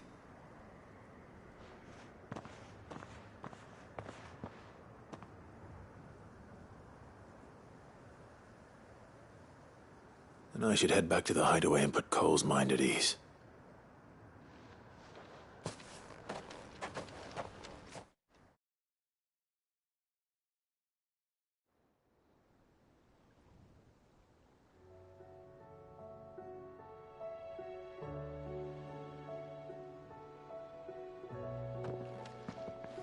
Welcome back, Sid. Doris's message just arrived. I hear you saved more bearers from being smuggled across the border. With any luck, they'll be joining us in the hideaway shortly. Oh, and your letter. You don't need to worry about Doris anymore. I'd been hoping as much. She mentioned one or two things in her report. So the slaver we'd been chasing all these months was her former master. Wish I'd known. She's been arrested, by the way, over in Sambrek. Went quietly, or so we're told. And she won't be getting off lightly. The Empire may have no love for bearers, but it's none too fond of black market traders either. Can't have been easy for Doris. I'm sure it wasn't. But don't worry. She'll be all right. I hope so. Suppose you should know, eh? You had quite the past yourself before you came here, or so I understand. Anyway, thanks again, Sid. The Cursebreakers would be lost without Doris. And you, of course. Keep up the good work, Cole.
That's all of them.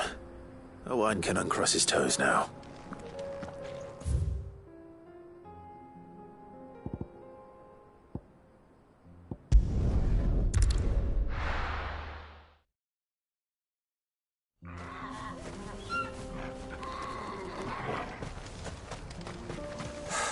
So Dravost is still standing. For now, at least. If you can swing a hammer, you can swing a sword.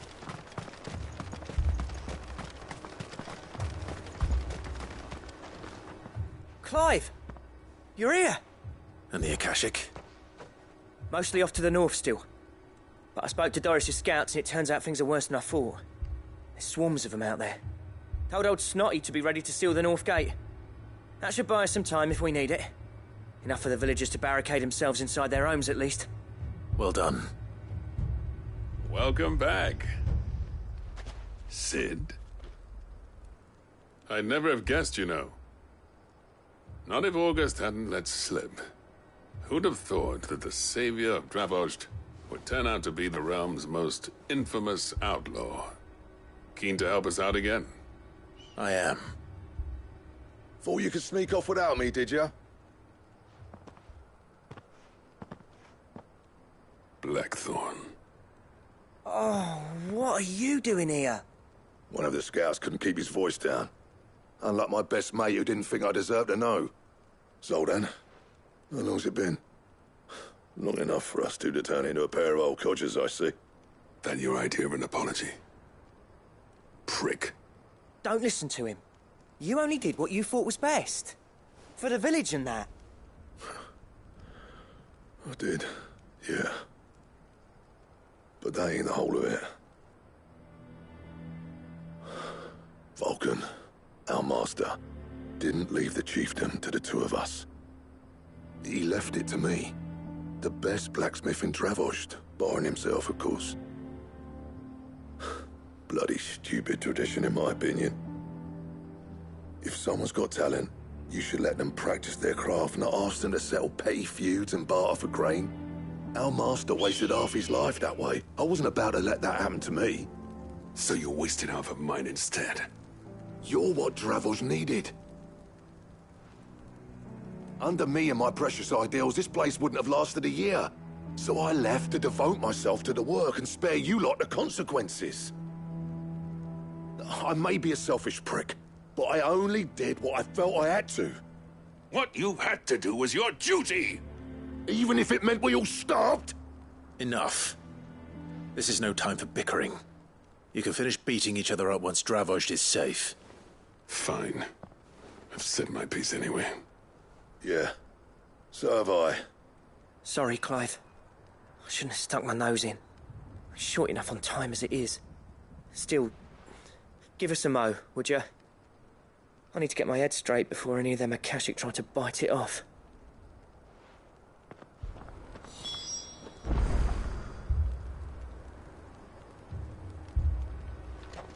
You, ready for the off, then?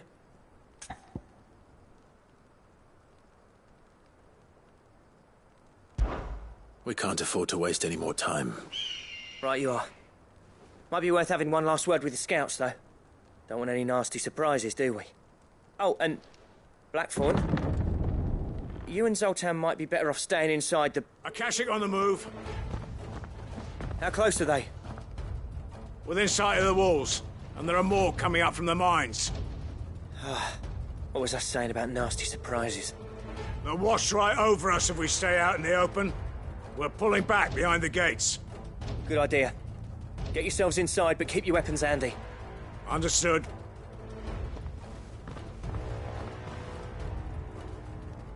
I'm prepared to fight if I have to. Well, let's hope you don't. That's our job. Once the scouts are inside, order your men to barricade the gates. No heroic last stands, you hear me? No fighting at all if you can help it. August's right. I've seen what Akashic beasts can do to armor. The people here are tough and willing, but they ain't equipped to face what's coming. I'm going out there. Start work on the gate as soon as I've left. I'll give you as much time as I can. And if they kill you? You evacuate.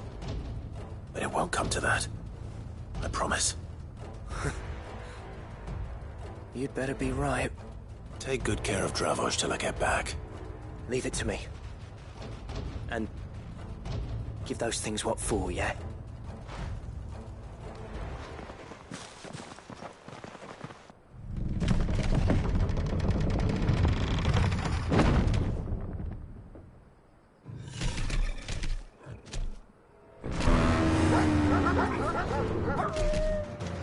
Right.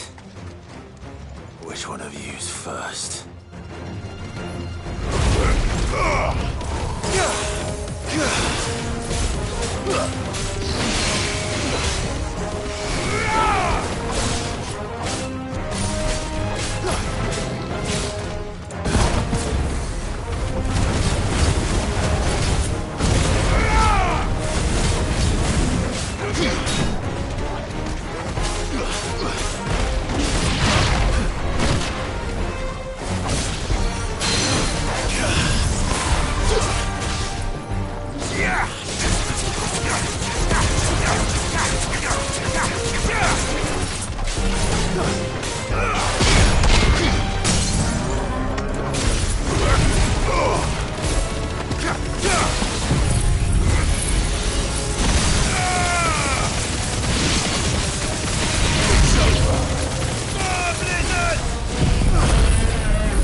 question is, did I miss any?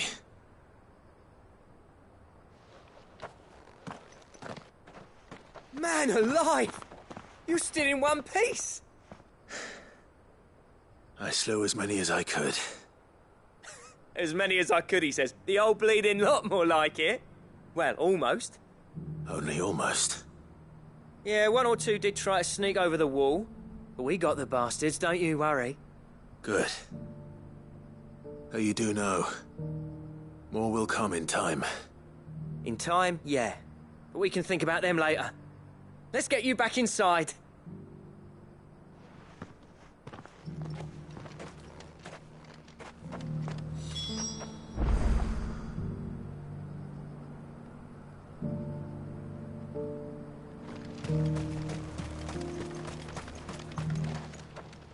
Sid!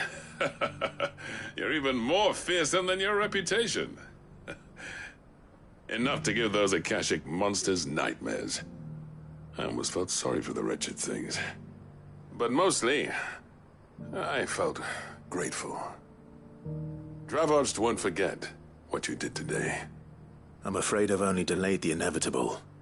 There's no getting rid of that ether flood. Meaning that any living thing which stumbles into those mines will end up clawing at your walls again. And that's if the flood don't spread. If it does, well, I hate to say it, but the village's days are numbered. That may be, but we're staying just the same. With ether floods springing up all over, it's no less safe than anywhere, and more importantly, it's our home. We'll fortify the gates to the north, and I'll see that they're guarded day and night. All right. Then we'll give you a hand shoring up those defenses. As for you, Blackthorn, that's twice you've turned up when Dravos needed you. So, thanks. I shouldn't have stayed away so long. And I shouldn't have left without talking it over with you first. Too bloody right you shouldn't. Though I doubt I'd have listened. I always envied you. How you made everything look so easy when, for me, it was anything but. You leaving gave me the perfect excuse to hate you. And from that day on, I never once stopped to wonder what it would have been like if you'd stayed. But what you said earlier, it was true. You'd have been the death of this place. Finally, something we can agree on. I hope you see the sense of it eventually. You kept this place alive. Alive, perhaps. Wealthy even, but Dravoged isn't what it once was. Our work used to be the pride of Dalmekia. Now, we churn out the same rubbish day after day because it's easy and turns a profit. It's not about the craft anymore. I wouldn't send my sons to war wearing the shit most of our smiths are making. I've kept working, honing my skills, trying to lead by example, but no one sees the point. The average castle apprentice has as much passion for the craft as our current lot. Come back to us, Blackthorn. Remind Dravoged what a true master blacksmith looks like. I'll even man those bellows of yours if it means we can work at the same forge again. That's a kind offer. Kinder than I deserve. And I wish I could accept, but I'm needed elsewhere. There's people who trust their lives to my steel, and I daren't let them down. Fair enough. But that doesn't mean I couldn't visit from time to time. Let's see if we can't rekindle this town's passion for the craft, shall we? I'd like that. Just be sure to tell Snotty to let me in the next time I come calling, yeah? Knowing him, he'd let you in anyway. Blackthorn. The Master Smith turned outlaw, back in my good graces. I never thought I'd see the day.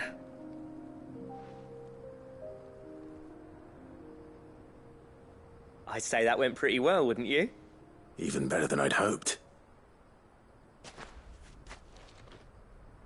Sid, I've got something for you.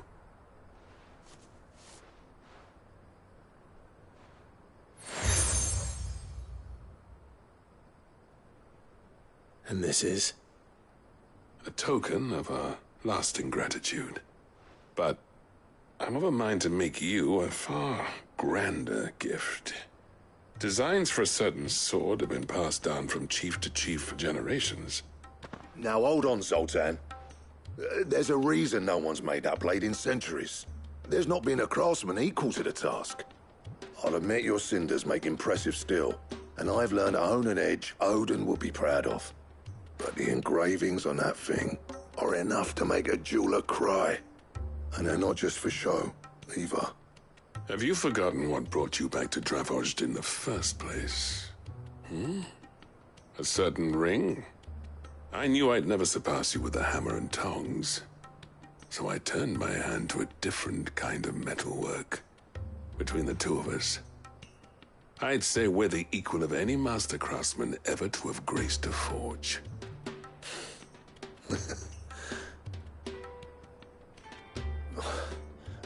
You know what?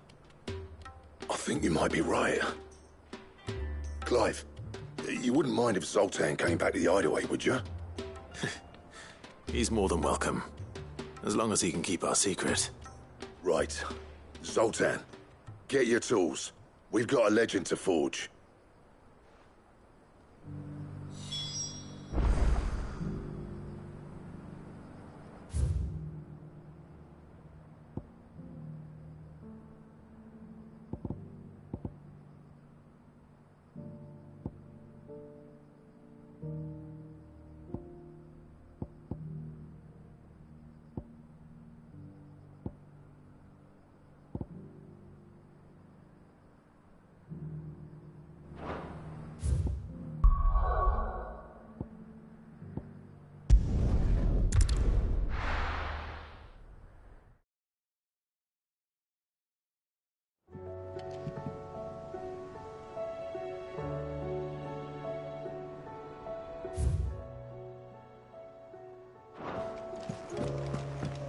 Come back.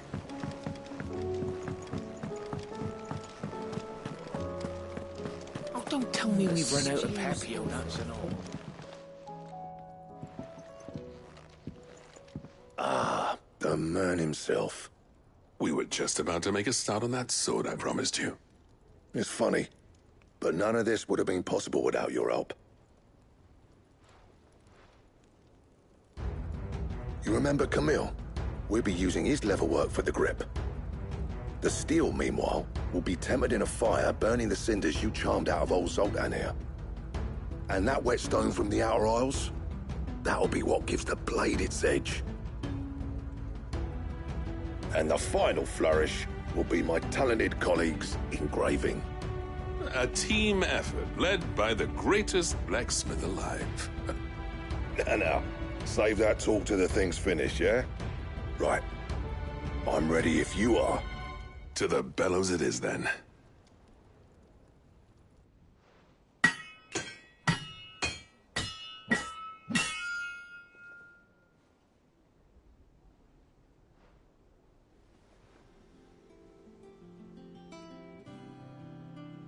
Well, bugger me.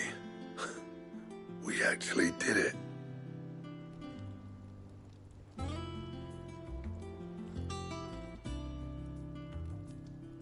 The sword to end all swords. Ragnarok. It's quite something. I trust you'll take good care of it. Thank you.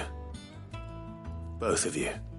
So, does this make you pair the greatest craftsman alive, then? This? Nah. This was just following the footsteps of the greats of old. It'll take more than that to earn us our place in history. But we're up for the challenge. Here. A list of materials. Zoltan and I got talking on the long road back from Dravojd. We reckon with those items there, we could craft something even better than the Ragnarok. Something worthy of a legendary outlaw like yourself. That's a weapon I'd like to see. You leave this list with me. I was hoping you'd say that. One legend at a time, eh, lads? Before you start on the next, Who fancies raising a cup to friendship reforged? Good idea. No more drinking to forget my past. It's about time I had something to celebrate. Then tap the kegs! Vulcan's boys are on their way!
To what do I owe the honour?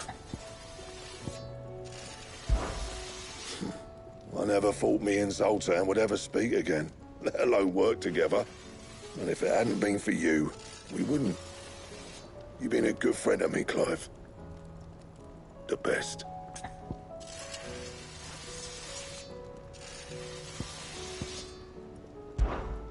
Thanks for you, dear.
That it?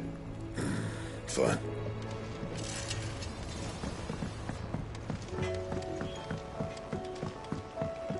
Have you tried Molly's lemon tarts? I've never had them.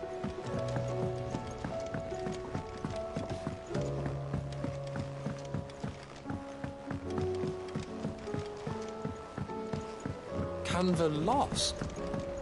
It can't be true. Miss, can we read Miss Editor's story for a lesson?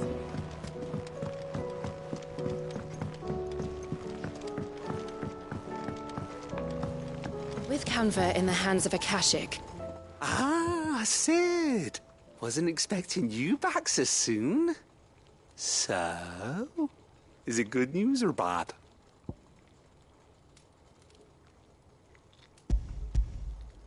Good, thankfully.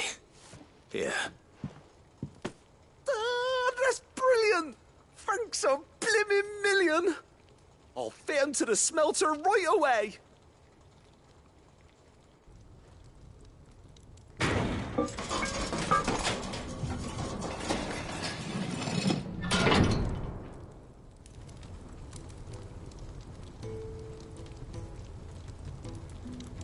May I present to you the Telemon Furnace! Ain't bad, is she? She's a beauty. You saved my bacon again, Sid, and I ain't about to let your good deed go unrewarded. It's fine, really. My bag's flexible enough already. Oh, don't say that. I'm sure I can make a few improvements to it yet. You could just buy me a bigger... How about that clasp? Looks a bit stiff. Reckon you could loosen it up and make some more room? And I reckon I know how. With a new alloy we've been working on. The Telemon Furnace was just what we needed to perfect it. It's a metal, see? So it's lovely and strong, but it's also, well, stretchy, if you can believe it. Stretchy metal. Well, if you insist. That is the spirit. You'll love it, I promise.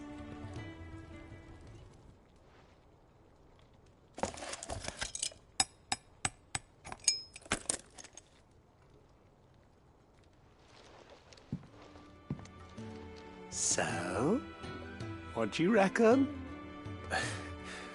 It's actually quite ingenious. Thank you, Owain. Shh, don't mention it. You earned it. And I wanted to get some practice in using that metal anyway. Reckon we'll have all kinds of uses for it around the hideaway. Can't think of any right now, but That's our job, innit? Dreaming up new ways to make life easier around here. Maybe even out there, too. One day, the whole world's gonna know about the inventions you've helped us put together. That bag of yours will be the first of many. You mark my words. They'll hardly believe their eyes, I'm sure.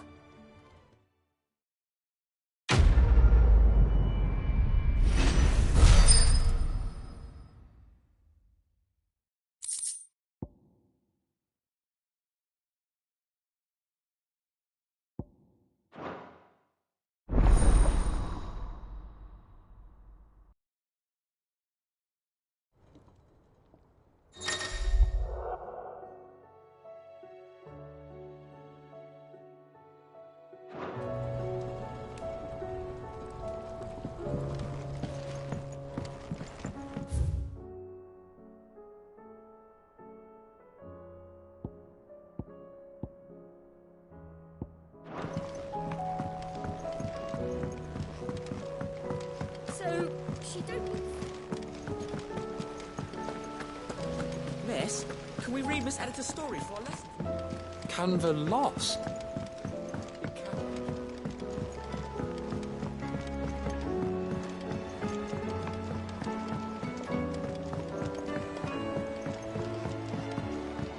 Have you tried Molly's lemon tarts?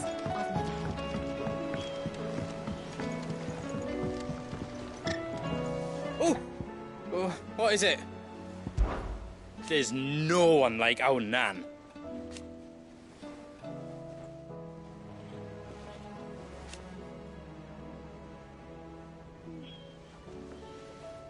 Your lad's worth double that.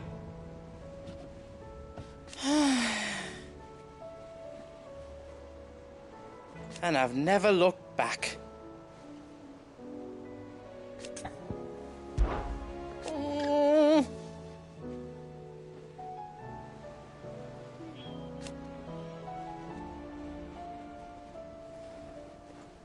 But no more.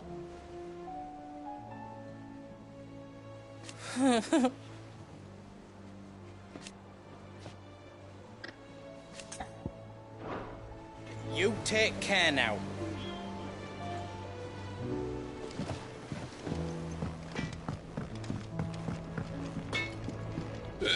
No need to thank me for the sword. I'm happy just to be here. You've built a fine home for yourselves, and I can see why Blackthorn's so taken with it. Look after the old bastard for me, will you? I'll be off soon, but next time you're in Dalmekir, be sure to pay me a visit. Snotty'll let you in. No need to thank me for the sword. Do you reckon we finally got to the bottom of Blackthorn's troubles, then? That'd be something, eh? Though he wouldn't be Blackthorn if he didn't give us the odd scale. Oh, the stew's awfully thin.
Clive, you'll be pleased to know that the negotiations are progressing well. That is good news. Yes. Our comrade in Randala has just sent word that the contract should be signed very soon. But I still have much and more to prepare. It's a huge undertaking moving this many bearers at once. You couldn't do me a quick favor, could you? What is it this time? More wild beasts? Nothing like that. I just need you to go over to the caravans and ask El how long we have until the bearers arrive. Find out exactly how much faster I need to get all these supplies moved. All right. I'll go and ask. Thanks, Clive. I owe you one.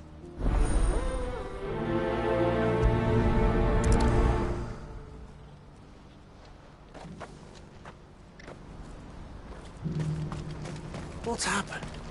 God.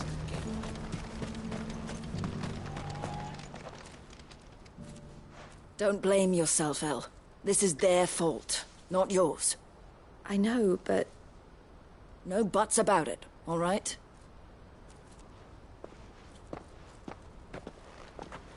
Is something wrong? Vonnie came to give me a message from our intermediary. The talks with the Republican army have fallen through. They've reached an agreement with the Silver Peak Consortium instead. Though prices have fallen of late, we deliberately offered above the going rate to try and deter other bidders. But the Consortium offered double what we did, and the army jumped at the chance. You had no opportunity to make a counteroffer? None at all. And we were so close. El? What's happened? I saw Vonnie leaving. She didn't look happy. And with good reason.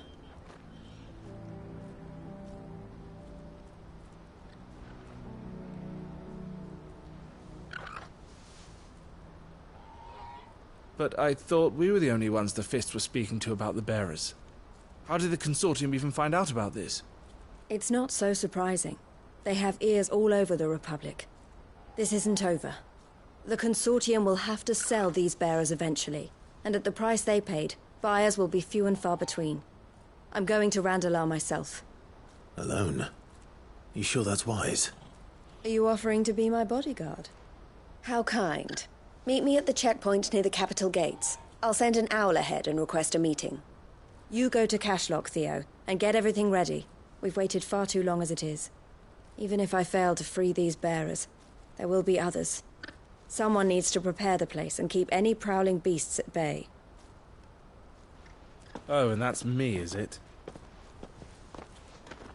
Well, it looks like I'm following orders till she gets back from meeting the Silver Peak Consortium, who've been doing their best to undermine our scheme. She'll never join them after this, surely. No, she said it herself. She still has plans for Cashlock, even if this one falls through. She means to stay with us, then. I can't say I'm not happy to hear it, but... Is this what she really wants? You have to trust her. You're right. It's what she wants now. And if El's off fighting for the cause, I should do my part too. So I bid you farewell and safe travels, my friend. I'll gather my men and leave for Cashlock. We'll make sure the place is well stocked and defended. You go to Randalar and see if you can stop my sister biting the Consortium's heads off. If she won't consider her prospects, someone has to. I'll do my best.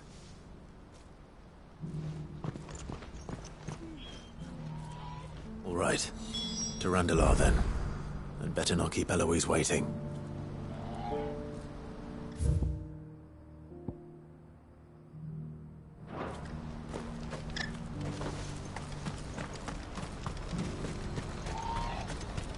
What's happened?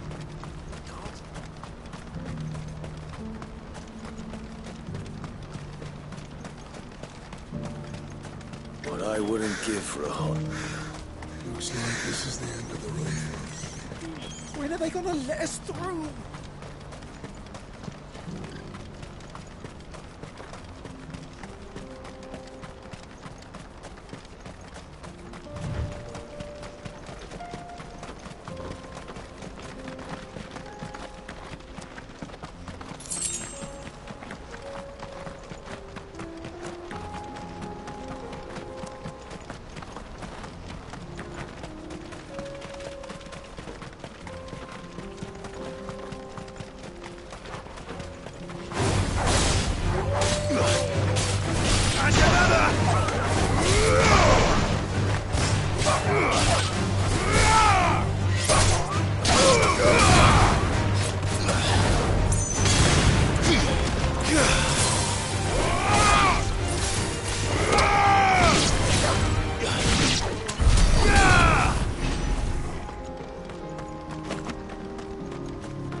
I hope I didn't keep you waiting. Did you arrange to speak with the Consortium? Here they are now. You wish to consult with me? I did. It's about the bearers you recently purchased from the Fist. We had all but finished making arrangements to buy them ourselves, and then you stepped into the fray. You misunderstand. The Consortium had an interest in purchasing them from the very first. It was only our regard for you that kept us from bidding. But your hesitancy in accepting our offer to you suggested that the regard was not mutual. And so we resumed our business. I did not hesitate. I am simply not inclined to make such decisions without first giving them due consideration. But what is done is done. Come then. How much do you want for them? Alas, you are too late yet again. We rarely take on such unconventional merchandise without a purchaser in mind. The bearers belong to him now. Who is your buyer? A trader from across the water. A most demanding fellow, if it's any consolation. He insisted the bearers be fed, dressed, even given their own bunks for the voyage over. That's what you get when you deal with continental types. I wouldn't know. Oh yes, the culture on the continent is quite different to ours. They pay good money for bearers not fit for the knacker's yard, and treat them like kings. But as long as they pay... That does sound unusual. No matter then. If they've already left our shores, there's little that can be done. Allow me to withdraw my interest. And with it, my interest in joining your organization. My associates will be sorry to hear that.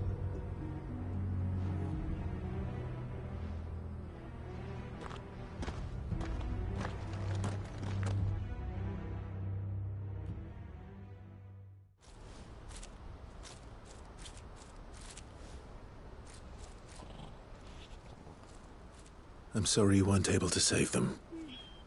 As am I. But I only have myself to blame. He was right, you see. The Silver Peak Consortium did intend to buy those bearers before I did. Their representative hinted at a possible purchase when he came to recruit me. I feigned interest in joining them in the hope he might be encouraged to tell me more. And he did just that. As soon as he left, I sent my own offer to Randalar. So you never... No. I entertained the Consortium's proposal solely so I could learn more about those bearers. But I was a fool to think they wouldn't find out. I knew exactly who I was dealing with. You tried. I did. And if what he said was true, the bearers are to be well treated. Which is something, at least. But they deserved more. I wanted so badly to see them freed. Eloise! Eloise! Word from Cashlock. The village is under attack. A pack of beasts have come down from the mountains, and there's a dragon at its head. Theo and the others are trying to hold them off as best they can, but the odds are against them. They need help, and fast. Theo! I'll go on ahead. Thank you, Clive. I'll gather some men and join you there. Just... make sure he's safe.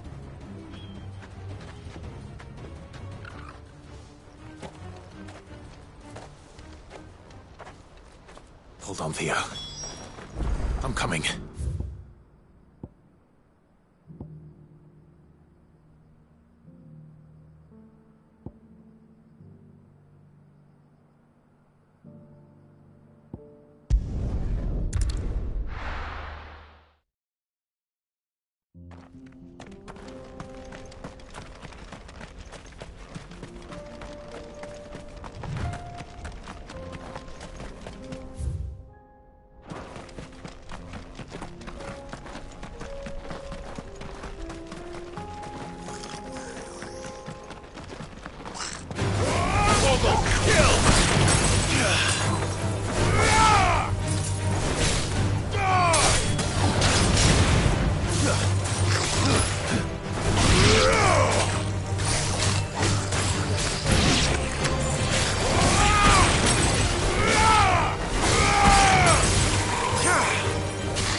Where's Theodore?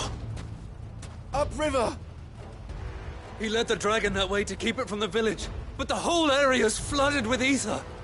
We just have to pray he makes it out in one piece. I can do better than that. Torgal, with me.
creatures have already turned.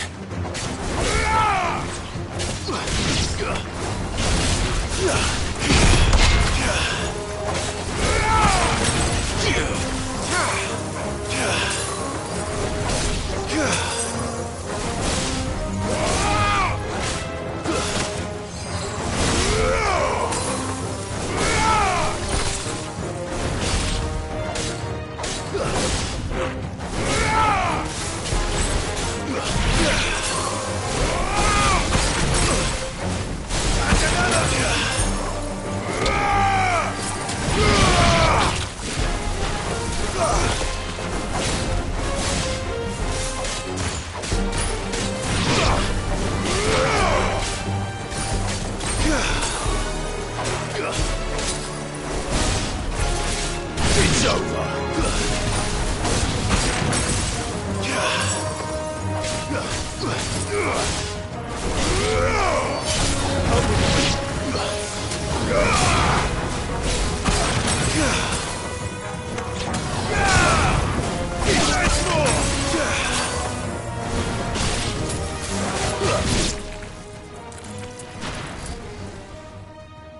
I can't waste any more time. I need to find Theodore before that dragon does.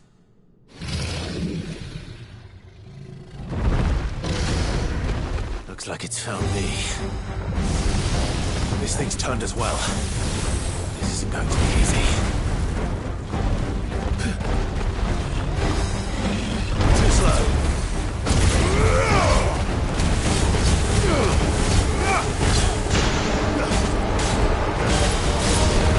All yours, Torgal.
Theodore, you had me worried for...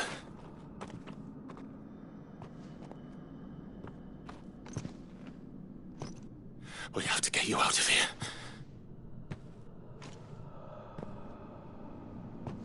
I think it might be a little too late for that. Bearer or no, there's only so much ether a man can take, and that Drake just wouldn't let me leave.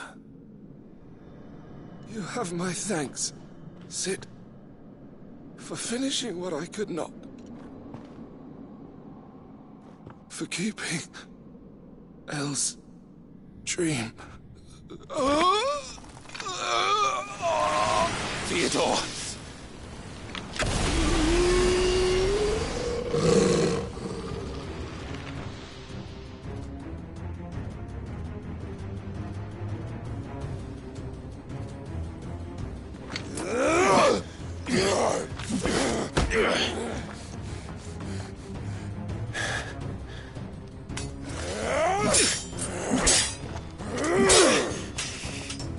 Don't make me do this. Stop it, Theo! Stop! Stay back, Eloise!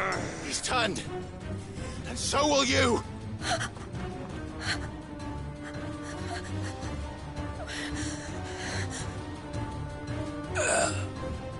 Elle. Theodore.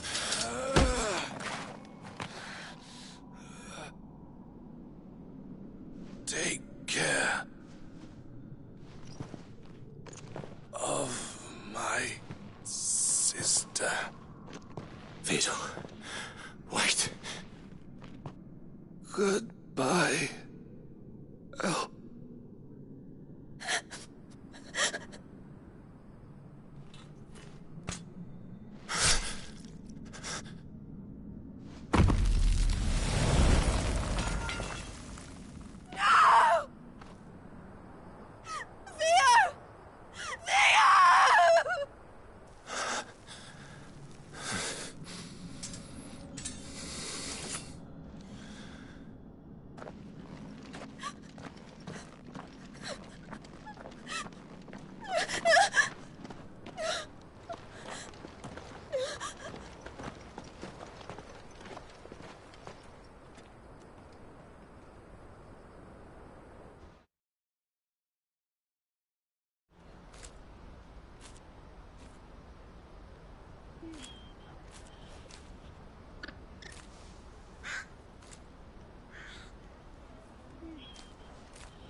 Thank you, Clive.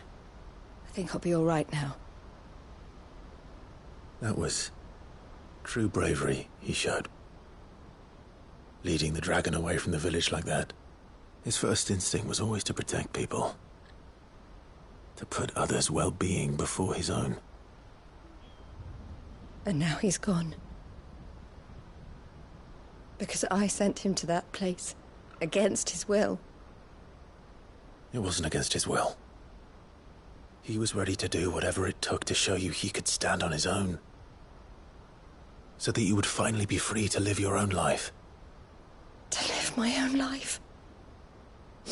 He never could come to terms with the choice I made. What exactly happened? You once told me Theo was the first bearer you ever helped.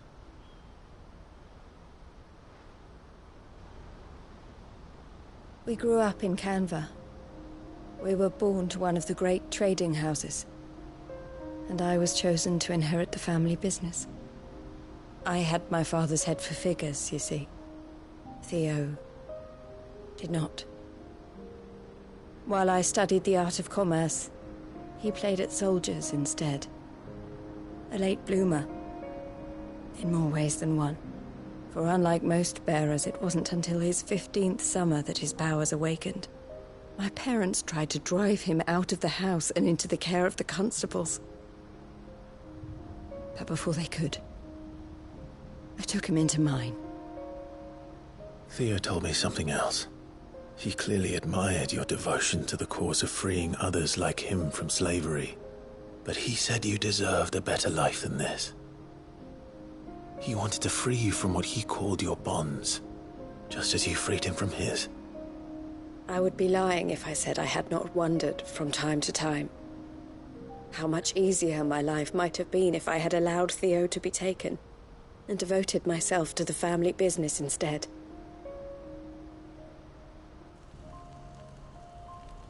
But I have never regretted the decision I made. Being with my brother meant more to me than tradition or reputation. I only had to look at him to remind myself of that night and the choice I made and the fact that I would make the same choice again in a heartbeat.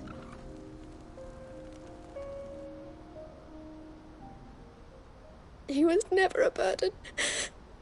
How could he even think that? If anything, I was the one who weighed him down. You weren't, Eloise. He said it himself, that he had always been grateful to you for saving him, and that he wanted to repay you by letting you live the life you were denied. Neither you nor Theo weighed each other down. You loved one another. You did whatever was necessary to continue living your lives together, and you always would have. You're right. All I ever wanted, all I ever did, it was so we could be together. Oh, Theo, why did you have to...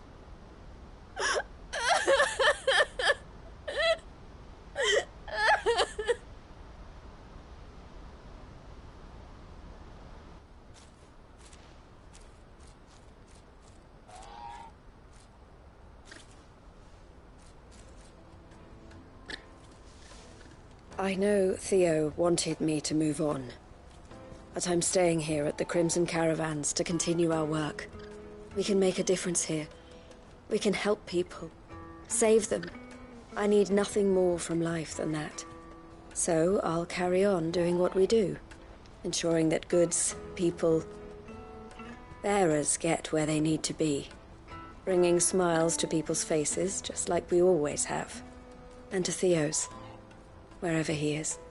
This is the life I have chosen. The life I will always choose.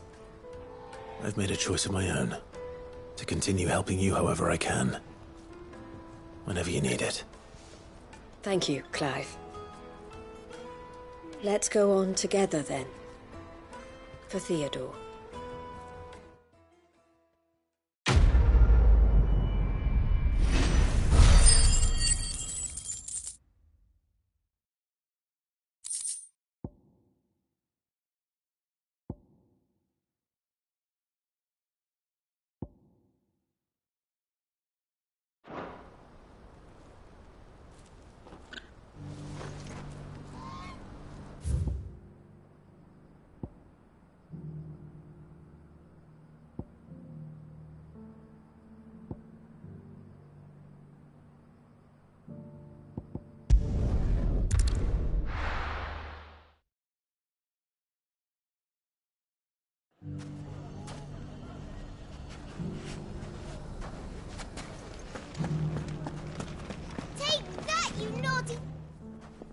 Clive!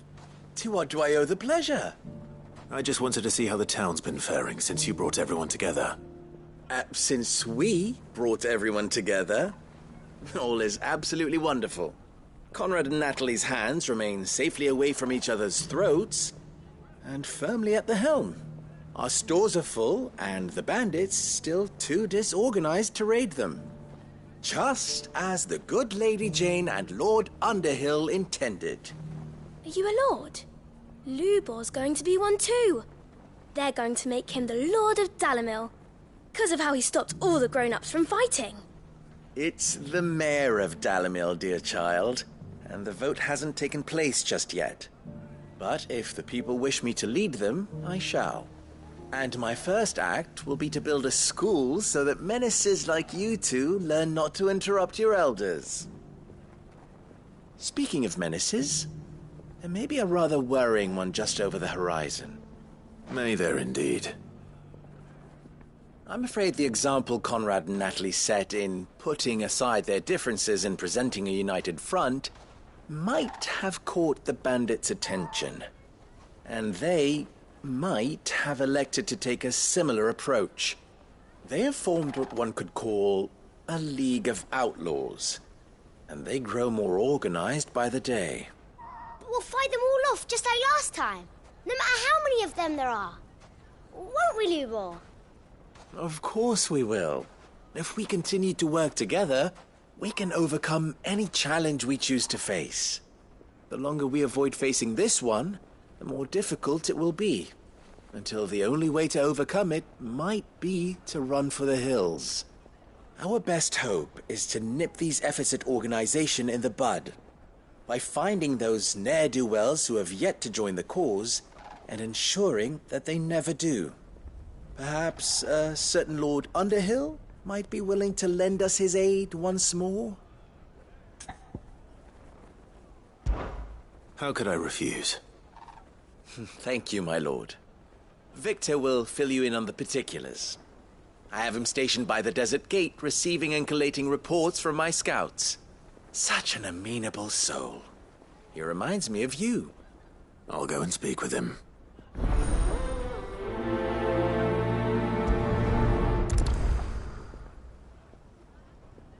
What's the difference between a lord and a mayor? That's easy. One of them's... The League of Outlaws.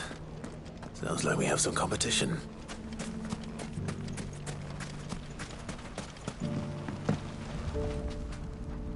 Still in Dalamil, Victor?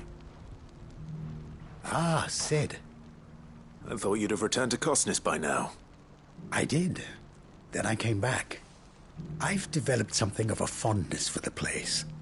And having worked so hard to see it saved from one fate, it would seem remiss to abandon it to another. A sentiment Master Lubor certainly isn't shy about exploiting. Hence my doing his bidding yet again. You're not the only one. What does he want you to do? He asked for my aid in putting down the bandits. And he said that you might be able to help me find them. Then you've come at just the right time. I was on my way to speak with Conrad about how to organize our forces. There are more camps in the vicinity than we can safely strike at once. But we must strike together, and we must strike soon at as many camps as we can. We can't give this league of theirs time to rally its forces. All right. Which camp shall I take? There's one upriver. Just out there, across the dunes. Leave it with me.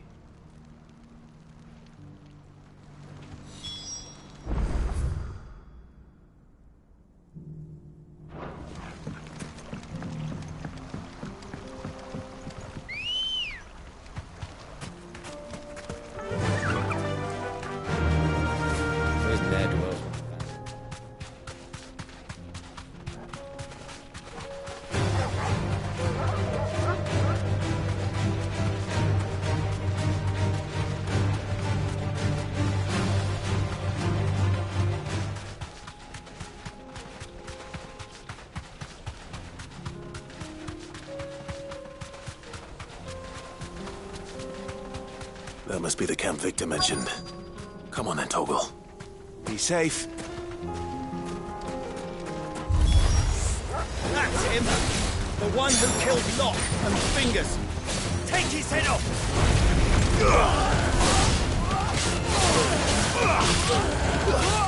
To me,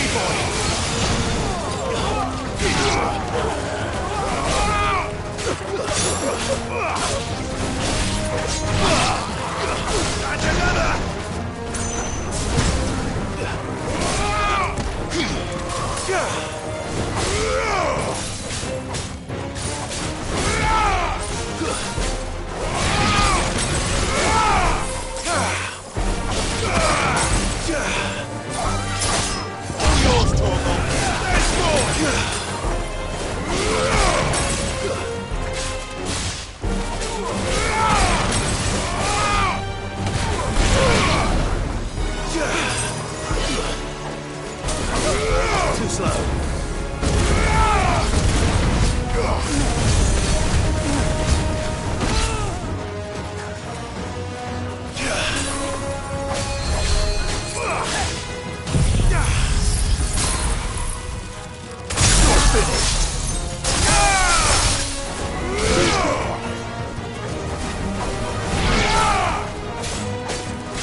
this one!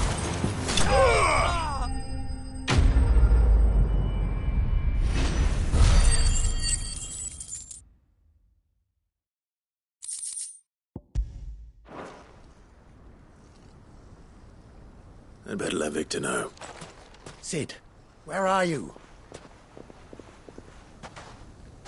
Ah, I see the bandits didn't pose you any trouble. No, but that's not why you're here, is it? No. Something's happened. We need you back in Dalimil. What is it? The whole town's in uproar. They're saying that Lubor is a bearer. What?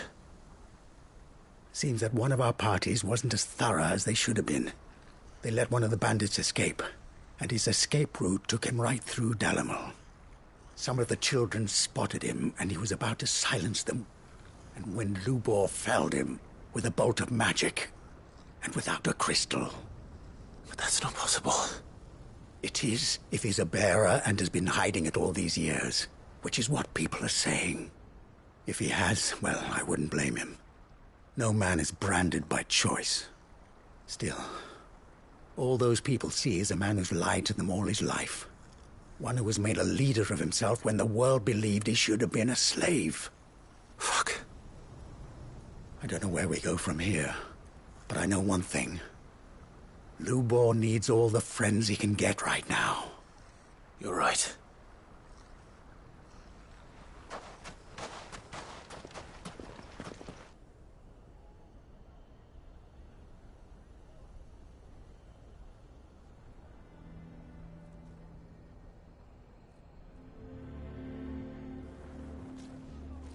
And now everyone knows. I made it a habit to keep a crystal close at hand for just such an occasion. And when that occasion arose, I forgot to reach for it. Well, it was bound to come out sooner or later. We're sorry, Lubor. We tried to keep running, but we just couldn't anymore. There's nothing to be sorry for. I rather enjoyed playing the hero for once. All that matters to me is that you two are safe. Look at him talking to his betters like it's nothing. All lies, I'll wager. Just like the ones he fed us all these years. Once people make up their minds, it's hard to change them. We need to do something, and quickly. Convince the people not to let their prejudices blind them. Convince them that nothing has changed. That their enemy lies outside these walls, not within them. You're right. We should speak to everyone. I'm glad you agree. I'll handle the townsfolk. I'm a Dalmec born and bred. They listen to me. You head to the tavern. Make Conrad and Natalie remember who Lubor really is. They know that Lubor and I are friends. I might not make for the most impartial of interlocutors. Lord Underhill of Randalar's League of Merchants, however, is a trusted and impartial mediator of note. I'll do what I can.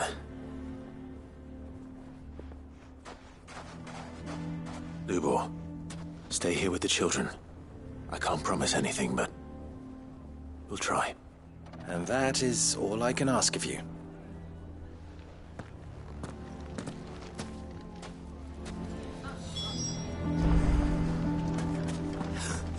Why are you taking the bearers? Why do they always have to make such a fuss? You all along. Forgive me for disturbing you, but could I have a moment of your time? I've seen your face before. As have I. Lord Underhill, wasn't it? Of the League of Merchants. That's right. I wanted to speak to you about Lubor. The rumors that he's a bearer. All true, I'm afraid. He'll never be mayor now. Not if I have anything to do with it. But what of his wares? Bearer or no, his steel is highly valued throughout the Republic. In this at least he's done the town a service. Might that not earn him a little leniency? Leniency? He pretended to be one of us when he was laughing behind our backs all the while. I'm sorry, my lord, but he lied to us. He lied to you. He cannot be trusted. So what do you propose? Will you drive him from his home? Close his forge? Perhaps. That is a question for the people of Dalimil, and they will thank you not to get involved.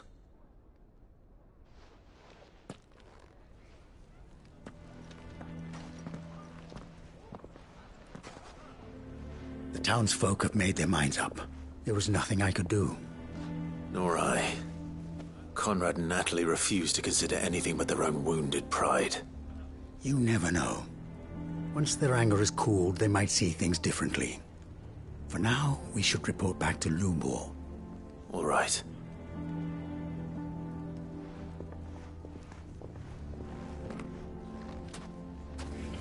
Why do they always have to make such a fuss outside? It's driving away our customers. Why the hell would Victor take the bearer's side? I assume the situation is hopeless? There's still hope. But...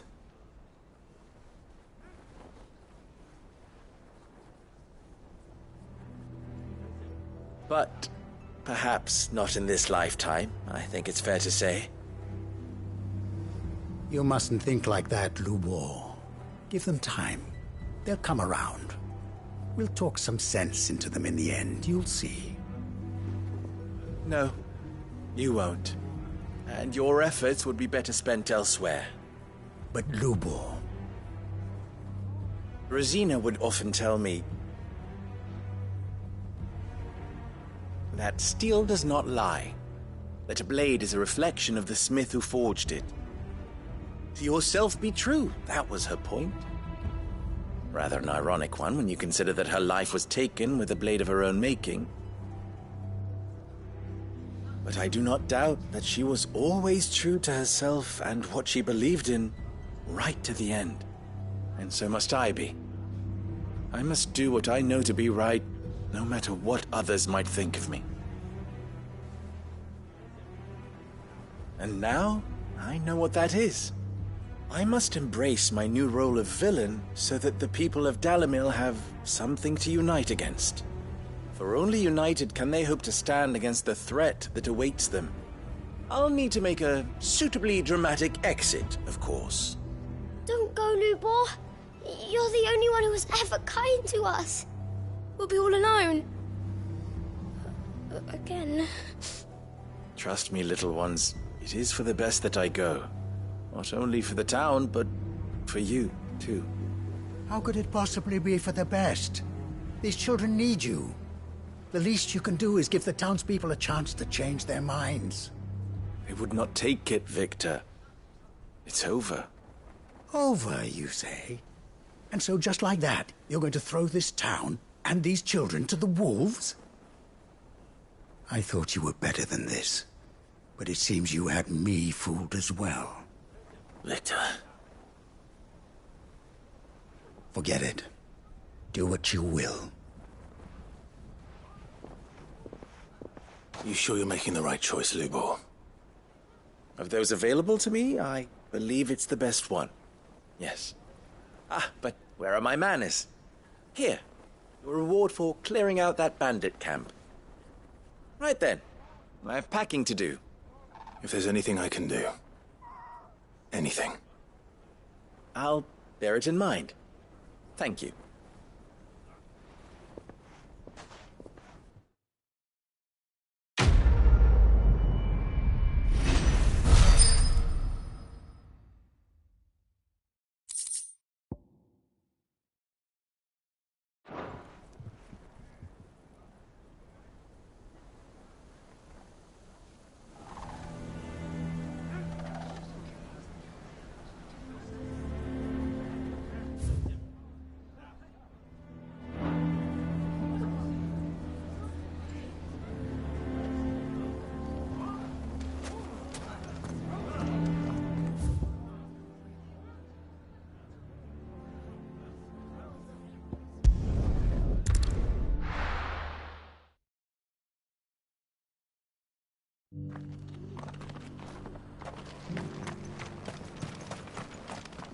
Welcome, welcome.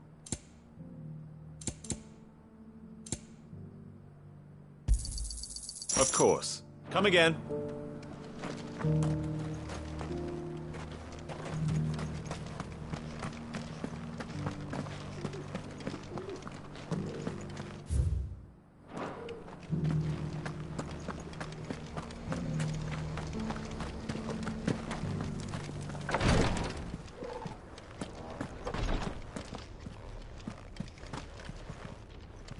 Lord Rosfield, is there aught the Undying might assist you with this day? Perhaps. My brother said that your order was helping him with his quest to uncover Ultima's origins. Have you learned anything of note since last we spoke? Little and less, I regret to report. I see. Be assured, however, that we will not rest until the truth is known. Even now, our archaeologians scour ruins in every corner of the realm for traces of Ultima's touch. Fallen ruins, I take it. Dating back as far as Phoenix Gate. Indeed. Ultima's thralls are oft sighted among the remnants of the fallen civilization, as if protecting the secrets concealed within. Secrets we'd see unearthed. Should our methods be of interest, my lord, mayhap it would please you to observe some of our number at work. Would that be possible? Of course. A survey is being conducted not far from here. Perchance you are familiar with Kretov, a small hamlet built around a fallen airship. I was due to visit my colleagues there to collect their preliminary findings, but if you would consent to do so in my stead, I'm sure that they would be honored to relate any discoveries they have made to you directly.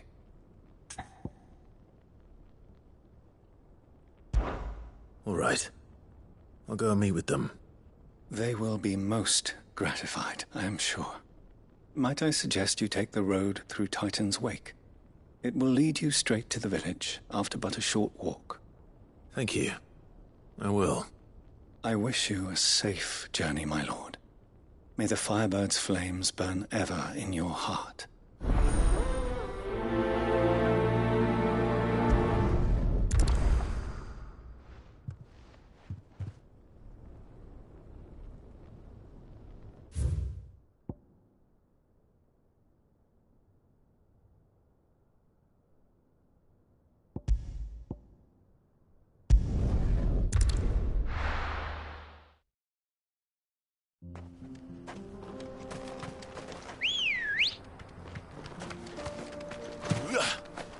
Come on.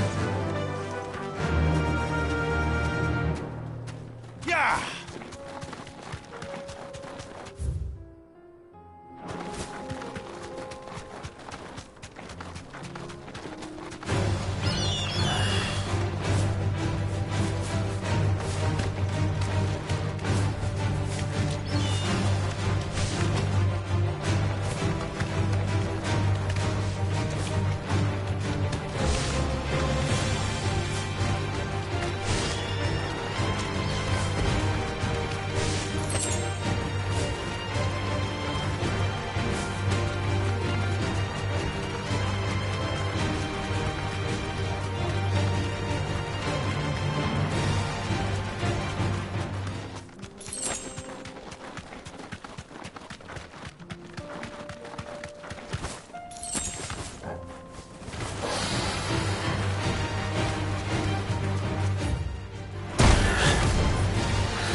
Nice try.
surrounded.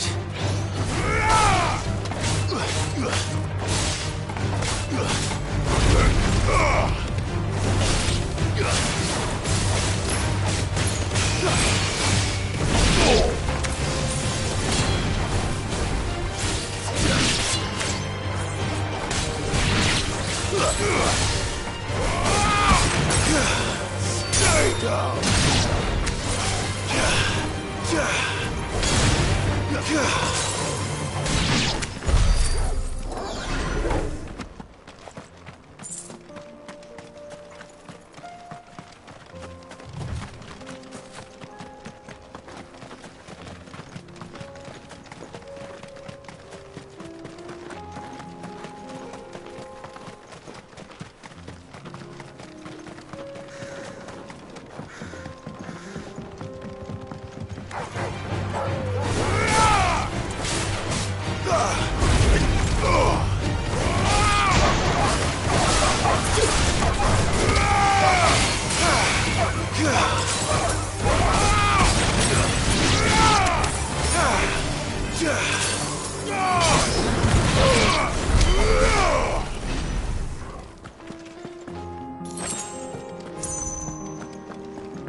Oh no.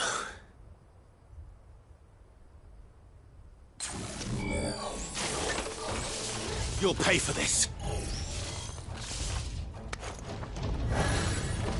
There may still be survivors.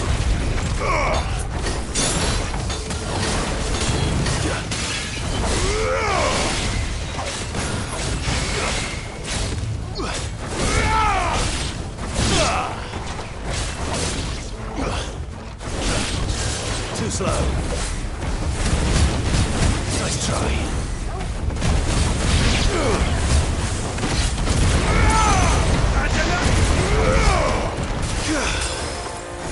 There's more!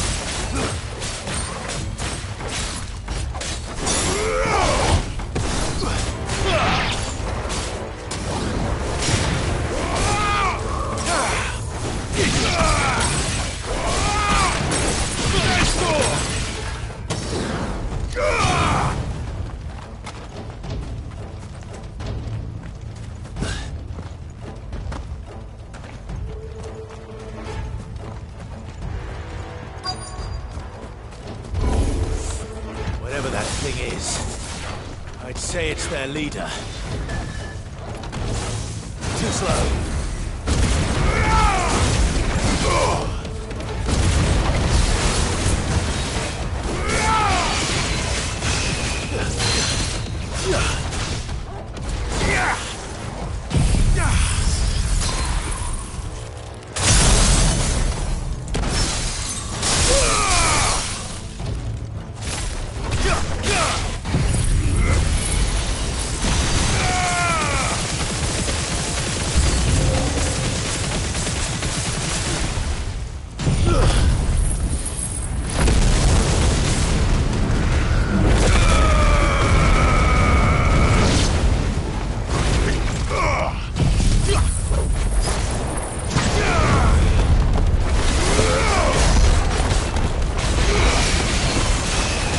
It's over.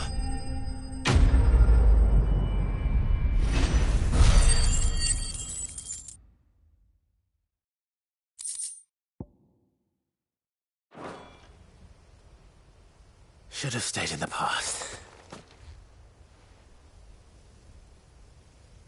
These must be Cyril's colleagues. You have our thanks, stranger. Who are you? Ah, forgive me, my lord. I did not recognize you. You are Lord Rosfield, are you not? We are archaeologians, tasked with surveying this site. When the echoes appeared, our brothers here occupied their attentions. Thanks to them, and to you, we were, for a mercy, able to see our duty to its conclusion. You call that a mercy? Your brothers might still be alive if you put their safety before your duty.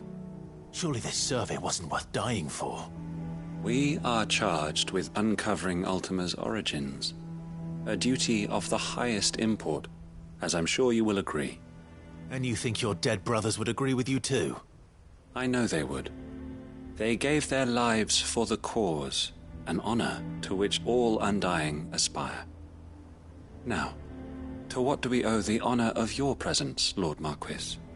Cyril told me of your work here, and I agree to collect your findings in his stead. I see. That is most kind. Pray, take them then, with our humble thanks. May the Firebird's flame burn ever in your heart, as it does in ours.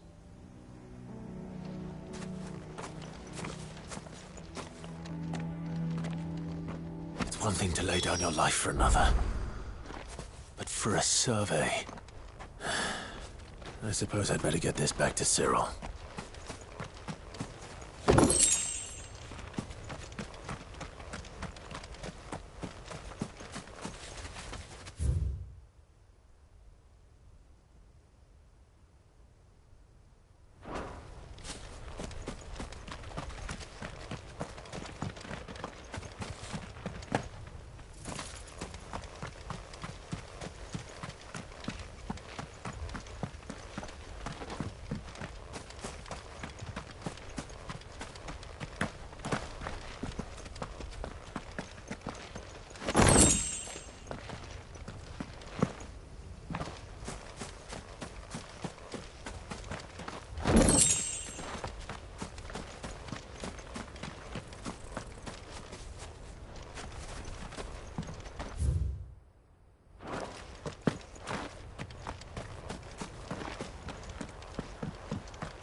Let us continue then. There is a second task.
Ah, you are returned, my lord.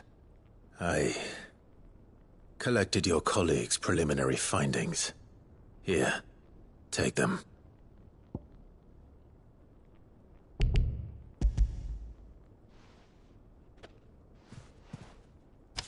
My thanks. I shall study them, and inform you forthwith if I discover aught that might aid you in your fight against Ultima. Cyril, your survey party suffered several losses in Kretov. Losses which could have been avoided, had the others not chosen to complete their work, instead of saving their friends. Were these your orders? No. This was their choice. Every Undying devotes his life to the service of the Phoenix. It is our sole duty, and should we die in discharging it, so be it. Even when death is avoidable. My lord, I fear that this is not a point over which it would be fruitful to argue. The Undying have served the Phoenix for countless generations, and your opinion of our methods, however earnest, is not like to change them. We live to serve the Phoenix. Our very order exists for that purpose, and that purpose alone. Cyril, I know that you and your brethren answer only to Joshua, but allow me to offer you a word of advice. It does not further the cause of the Phoenix to have his loyal followers surrender their lives without good reason. Provide your survey parties with an escort, that they might live to do their duty for years to come. Think not only of how you can serve the Phoenix, but how Joshua would want you to serve him. Please. For all our sakes. I thank you for your advice, my lord. If you will permit me to respond, our faith in his grace, Joshua Rossfield, is absolute. And we of the Undying will do what we believe is right to fulfill our duty unto him. As first shield to the Phoenix, I am sure you understand what it means to do one's duty. I do. Then we are of the same mind, and it is my hope that we may continue to do our duty together.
Come back.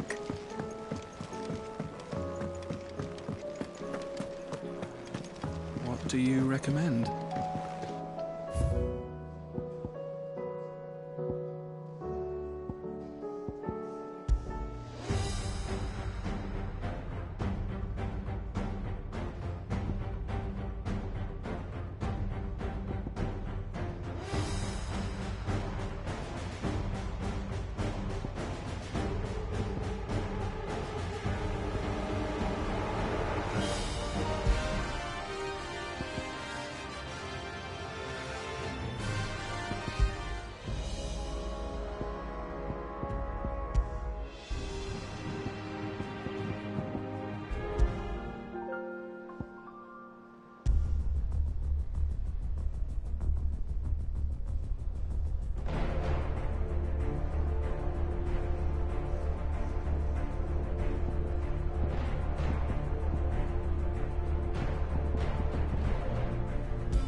The stew's awfully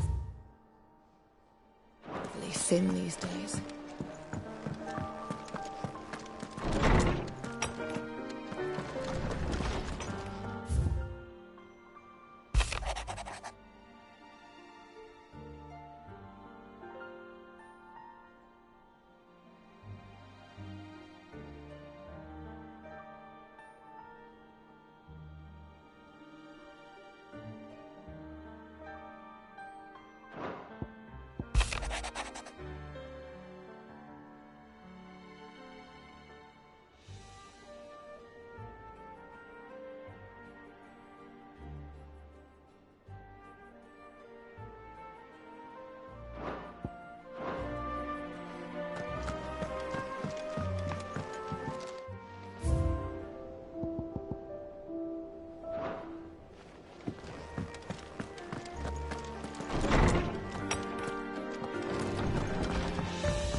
covered in nicks and lumps, the lot of them.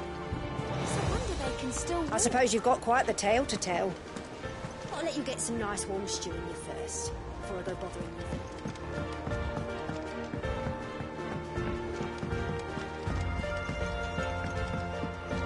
you. Back again? Allow me to educate you.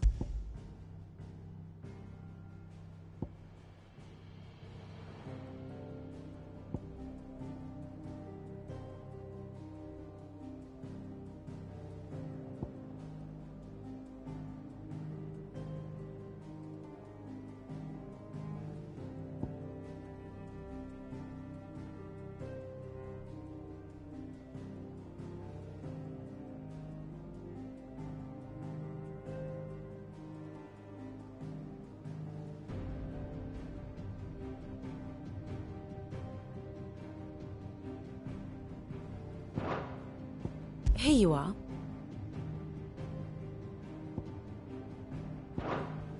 The state of the realm is ever-changing, Clive. How may I help you today, Clive?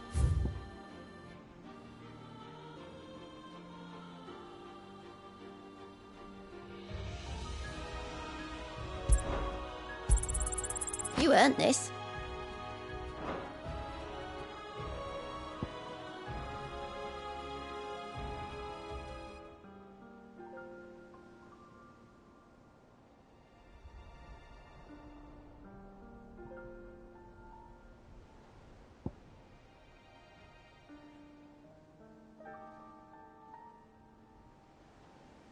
Best of luck out there, Sid.